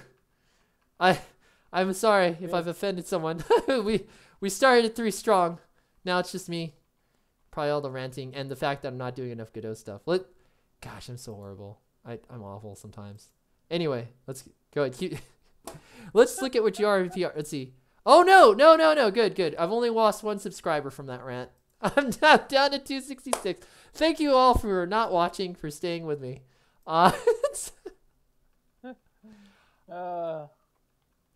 I'm awful. Yeah, it's a sensitive subject. You gotta watch out. I think I screwed myself. I do have, again, I want to thank everybody who's here. I might have pissed off someone who might be in the Middle East, or there's a lot of people from everywhere in the world. Oh my God, I love you guys. I do. Or gals, even though it's mainly men. Oh, and another thing I did to upset someone. I don't mean to upset people. I don't, but I got to be who I am. That's why, I can't build this whole thing on a lie. I'm doing a dress up game. I saw that. Yeah, I knew that was gonna cause issue. Well, luckily it's only like one person left, cause yeah, it's funny because I did the demographics, and the demographics are basically only men are on this channel, like primarily it's only men, and I knew that if I do a dress up game that might affect things, and lo and behold it does. So I'm like, I don't want to be a fake person, and I know, like, marketing wise, you know what, it's better to be honest, but I know that if I stayed on this like more nerdy male thing, you know what I'm talking about, I could perpetually just keep attracting that audience, and that again is not my intent. I know what I mean? Like, I don't want to do this dirty. And does that make any sense to you? I don't know if that makes any sense to you. Yeah, I mean, why be afraid of who you know? Why let somebody change who you are, what you believe? Yeah. You Yeah. should have your own beliefs. If you want to believe in what you want to believe, then fine. Why does it have to be? It's got to be one way and that's it. It doesn't. If you want to believe the world is flat, then that's your priority. It's funny that I'm at a point with people now, like, again, you know what I mean? I used to be one of those people that would argue the world's not flat, but I'm like, I mean, what? I look at it like, what is the overall damage, and that one person could have potentially on the world? You know what I mean? I don't think anyone can destroy the world overnight with one belief or the other. As scary as that may sound. Do people do bad stuff that hurt me by accident? I kind of have to roll with the punches now, because like I accidentally do things that hurt other people, and that's a sad state of affairs that humanity's in. Yeah, I don't want to get too deep on this, but it's weird. It's just weird to think about all this stuff. I think I understand. All right, I am happy that I'm at a point where I started this UI thing, and that's the other person the person might not have subbed. People want to see me do Godot stuff. I just cheated. I'm having you do a bunch of Blender stuff in the background while I struggle with the Godot.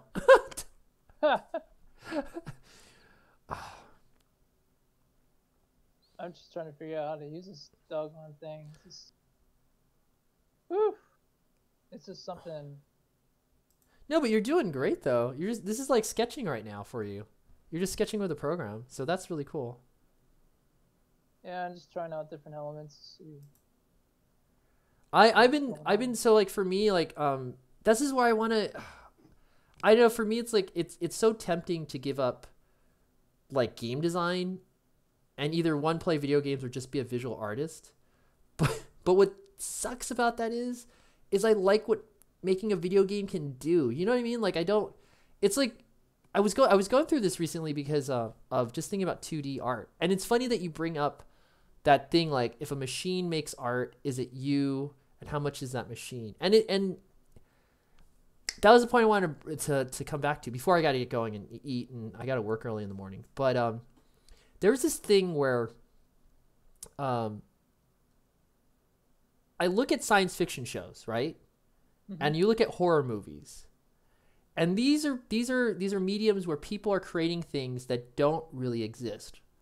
And yeah, they may borrow a lot from each other, but at the end of the day, they are different. You know what I mean? So I guess my argument or my thesis my counter thesis to your point, like how much of it is the machine, how much is the person. I feel that the tools, as they're getting better, I'm moving more positive. I'm leaning towards what Andrew's analogy was. The tools are getting better. They're getting cheaper. They're getting more affordable. That creative people will still exist. creating stuff, and that stuff will become popular. And kind of like how we have it right now, where in game design or making a movie or writers or comic book artists, whatever, certain people make something that's created that people like, that serves no other purpose other than experience or entertainment, then those people move up on the chain of being able to interact and talk with other people to make more projects. So I'm hopeful in the sense that I feel that will continue to grow in different ways. Now the question though is, and this is also something that was kind of, I was thinking about this. So like I was thinking about making a comic digitally, and I still sketch. Like I still like thumbnailing and drawing by hand. I do. I like that feeling. I like that entire process to figure out where the camera should go. And for me, it is still cheaper to do that before I start rendering. As far as time, you know what I'm talking about? Because you know where the placement of the camera is, you know the dialogue, all that stuff. And I still like doing that. So that's there. At the same time, now that I can make beauty in about 10 clicks, like the thing that I was trying to make before, that took hundreds of hours of study, life drawing, all that other stuff, it dawned on me that if I met my younger self who was in that room, I don't want to say spending hours and hours learning how to draw to become professional, and still not close enough to professional, at least professional where I can make professional quality at a good rate to charge a client or for myself in time, I might want to stop myself. I might just tell myself technology will take care of it. That now, granted, that's not me saying I'd be lazy. Then I would tell myself you could work on programming, you could work on understanding Blender now. You know what I mean? It would free up this time. And to be honest, and this is what's kind of sick about it, we're talking about 20 years of my life that, had I known where technology was going to go, I may have not chosen to spend that 20 years trying to pursue a career as a traditional drawing artist. And what shakes me about this is, I don't think I could convince myself if I could time travel back and talk to myself, because the monk or the priest of drawing that I was to 2D art was such a stranglehold.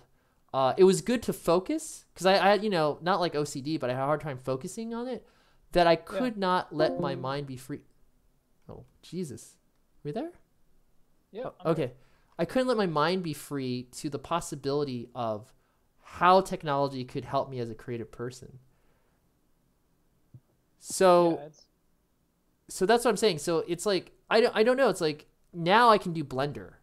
But ironically, when Blender was coming out, and limitations on budget, my dad not understanding where things were going, all these other factors, I couldn't get Blender to work when I tried it.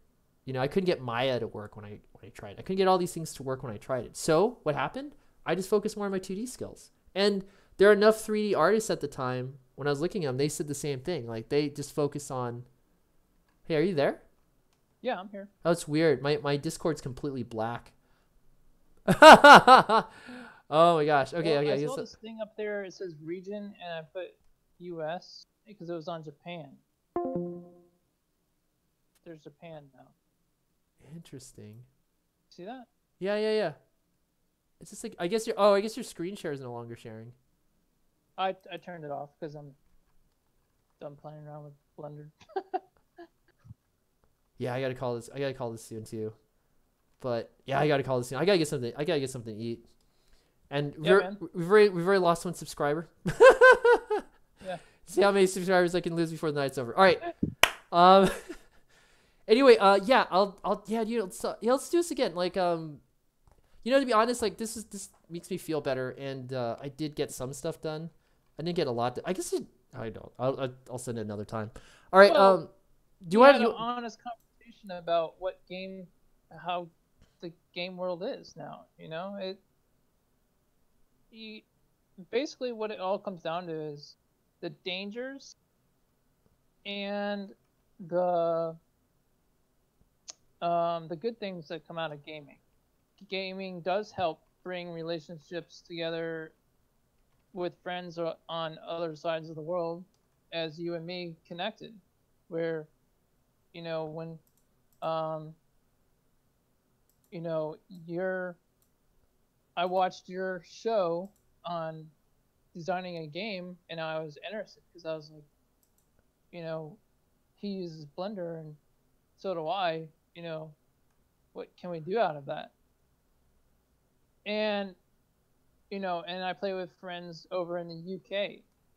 Have I ever met them? No, but they're still my friend. That's pretty cool. And That's really so cool. I've developed new relationships. And the the the bad thing about games is what we've talked about. The dangers of it. What does it do to you mentally after playing it for hours? Um, Physically, what does it do to you? You know, it's all things that need to be considered, because when they make video games, they want you to sit down and play for hours. And you see people do these speed runs through games as fast as they can, and you're like, well, why did you do that? You bought a $60 game just to run through it? That's so stupid. And I want to be able to enjoy the game, not run through it and go, wow, that was a waste of $60. So it's those things that that I start thinking about when I see gaming. It's just that, and the virtual reality. Like, virtual reality can be used in so many good ways, like for simulations, learning how to fly an airplane, and then when you go to do the real flight, you'll actually understand the flying mechanics a little bit more easier than you would by just stepping in the plane and the instructor saying, okay, I need you to remember this. Well, you've already kind of remembered some of it. A lot of it might not be in the airplane that you're in, but you're pretty darn close to what's in the airplane. And I just started flying helicopters in X-Plane, and that is really cool, because I didn't realize how tough it is To fly a helicopter? Yeah. Oh man, it's really neat. Like, to hover a craft hundreds of feet up in the air, and then you got to bring it down without crashing it. It's pretty neat. And then now that virtual reality is in X-Plane, do I want to get virtual reality? Yes, but It's is that like, going to lead me to other games, like other military games, and then I'm going to get wrapped up in that world? That's what I'm scared about. Because you can get scared about yourself, what you would potentially get wrapped into. I'm more worried about the cost to my ability to play. At the moment, like, I just got XCOM 2 on sale. Ironically, The new one, by the way. oh yeah, I heard. And for me, like, that was like I was getting this to potentially play with students as like a free time thing, or as a reward when I teach them, right? But so I started playing it, and I was like, I spent 3 or 4 hours on that game, I think, this week. And to be honest, I needed it. It's made me feel better. As awful as that is to say, like, I can now do creative stuff. It helped me sleep. That's the problem, is like you're making games all the time. You're working. You don't have time to play. And it was like, it's been, I think, a year or maybe months that I've really sat down to play a game I haven't played before for like more than an hour. And it was great. I might just play like an hour of it tonight. That's like my plan right now. Well, you were playing Fallout, right? What did you think of that? The funny thing for me and any Bethesda's games, and this is gonna sound ridiculous, I'm not interested in playing them. I'm interested in modding them so they work. Yeah. I realized art this. style. No. Like, so Skyrim, I've never gotten past more than an hour of Skyrim on PC. As far as gameplay wise, I've gotten past, like, on Xbox, I actually tried to beat the game. But what I have is I have a lot of games that reset over and over again to try to get the perfect modded build. So I really work on trying to get the mods to work.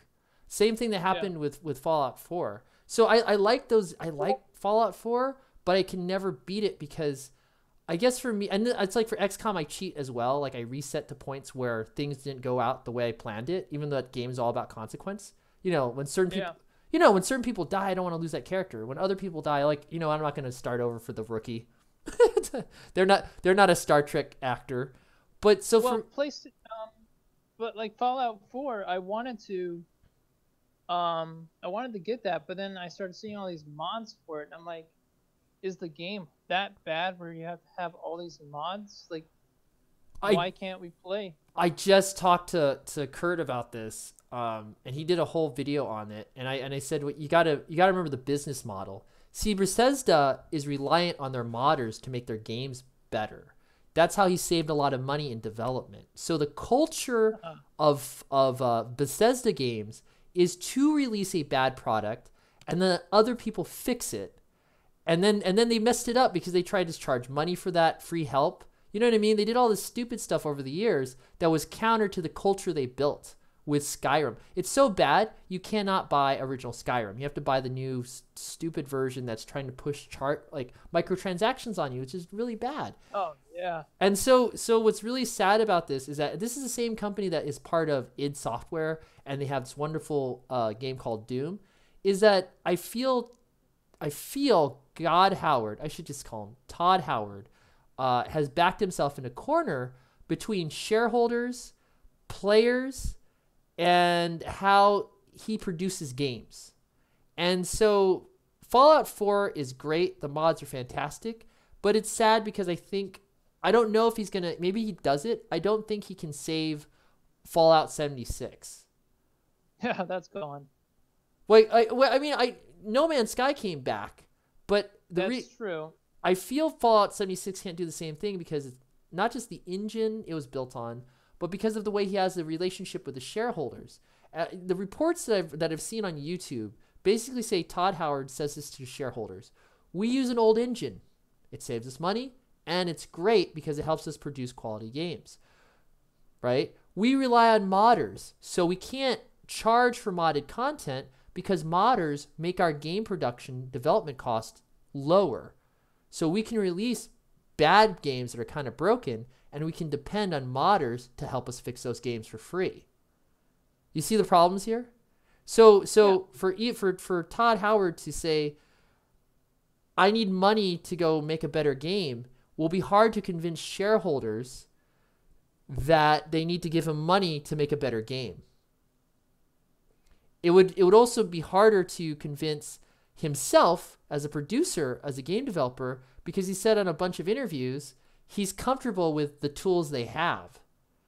And that's why I say this is the same. Bethesda is part of this whole thing with id Software. I know they're published under Miramax or whatever, but I'm saying that the company that they're a part of has people that do make better engines, that make innovative technology. You know what I mean? They have people that actually make really cool stuff.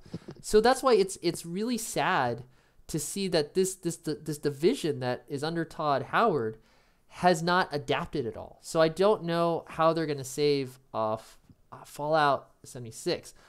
Do I feel the game will be better in 2 or 3 years?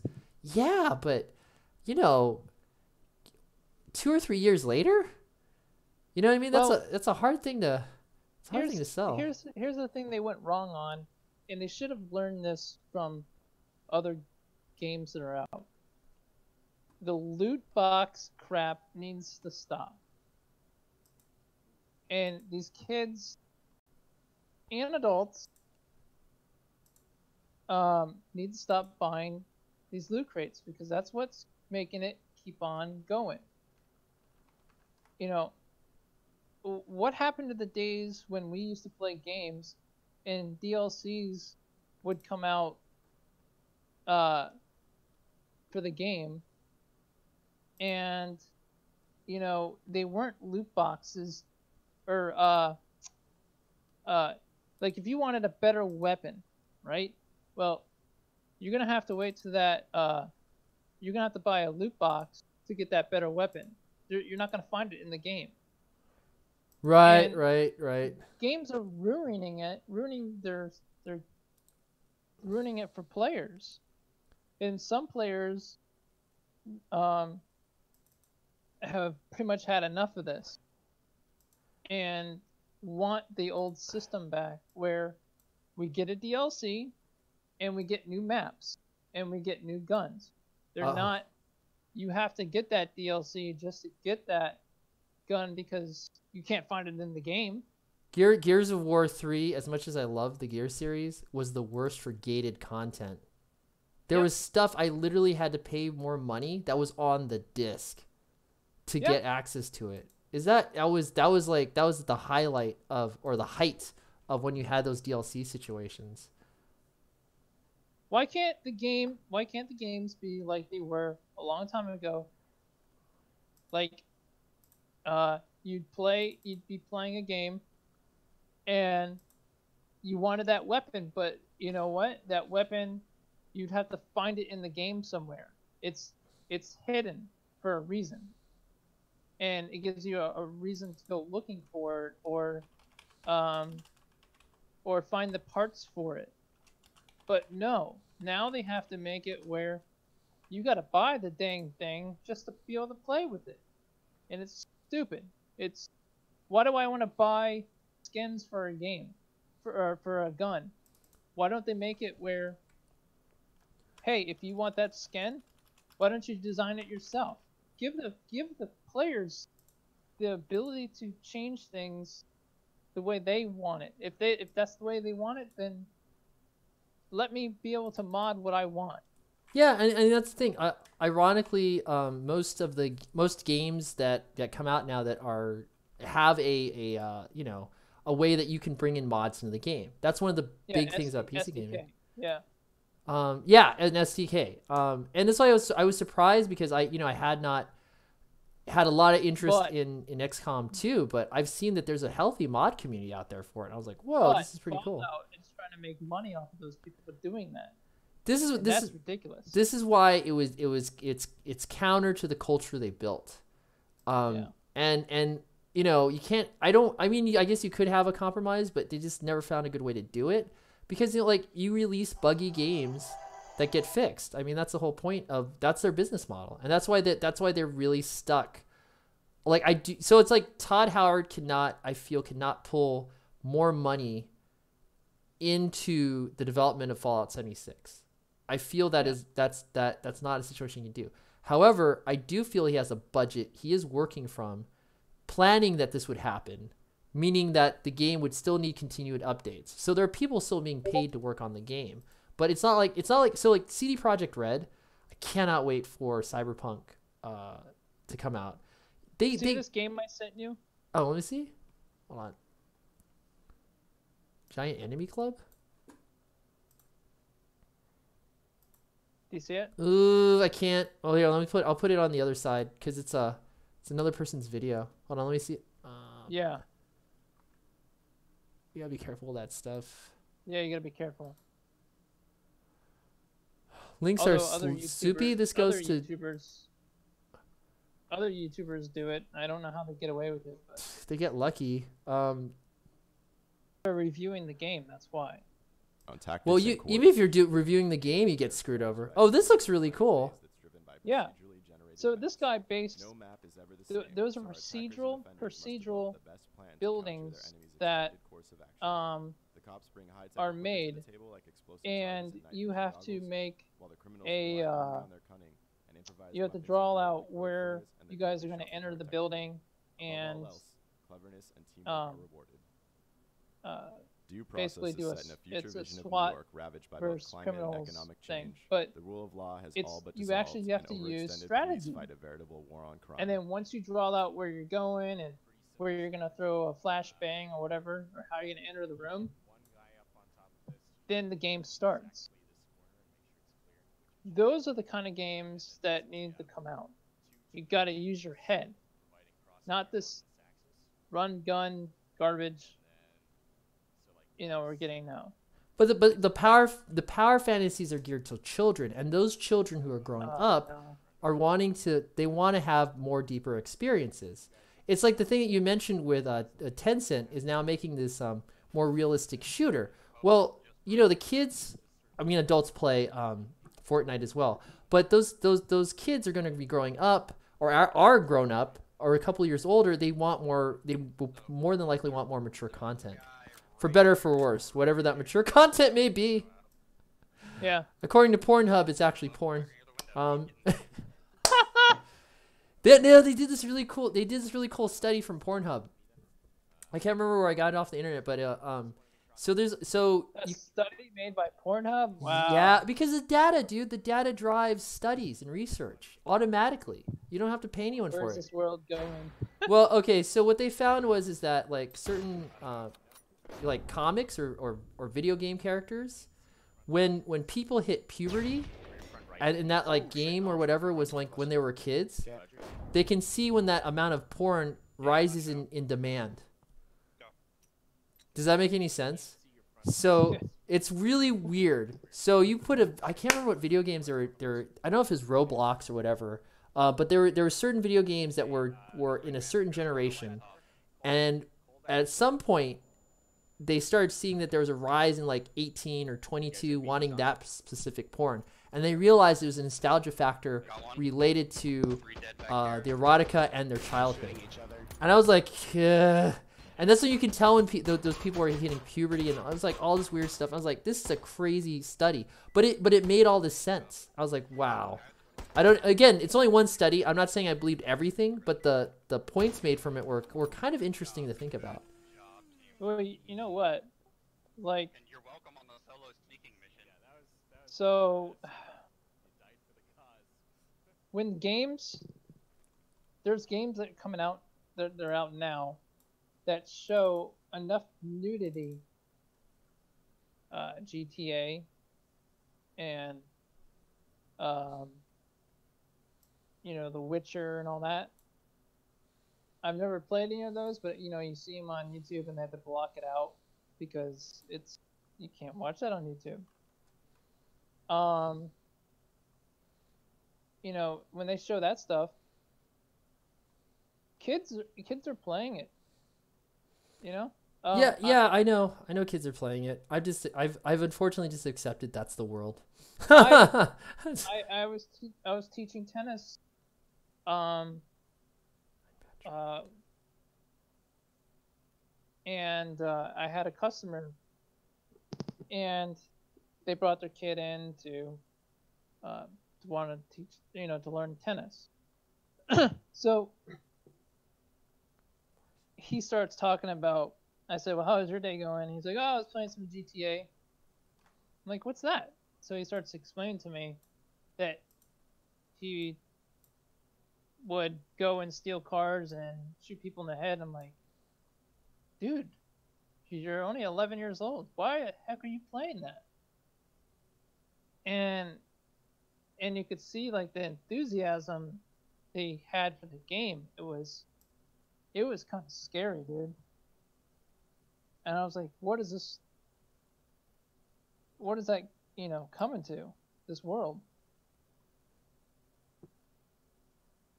And what is my son gonna be seeing when he grows up? Oh.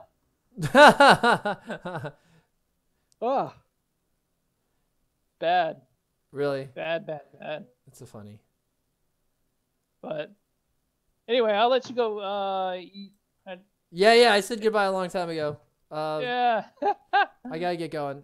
Hey, if anyone's still watching this, thanks for tuning in. There's still someone else. I did a little bit with Godot, and we did a lot of stuff with Blender, and I'm a tiny person. Okay, yeah, I'll see you. I gotta work tomorrow. I'll catch you. Hey, what I forgot before we wrap up? Do you want to do any goals or anything that we never make? Well, I thought we did that one drawing thing. I did it for a couple of days, but then we never met up. To be honest, so yeah. What do you want to do? I would rather share with you my current goals that I'm trying, and then try to complete those. That's where I'm at with my life. If that makes any sense for you. So I'm technically for art, I'm kind of at a standstill because again, like I've expressed to you many times, it's like, you know, I don't have a reason to use Blender. I can't I can't do anything with it. Uh, I certainly can't make YouTube videos on it anymore that's going to be worth anything because I'm putting my time in to show people, but I should, you know, I kind of like would like to get paid for it at the same point because that's my time. No, I get you, man. I work for free all the time right now making stuff. So I get, man, talking about going to backtrack. So my thing is, question number one, would you be interested in making a video game with Blender, like Blender assets? I could do Blender assets, but I don't know about the game itself because Yeah, but so I'm that's okay. So do you still want to do the would you still want to do the archaeology game? um I'm revisiting goals with you. That's all.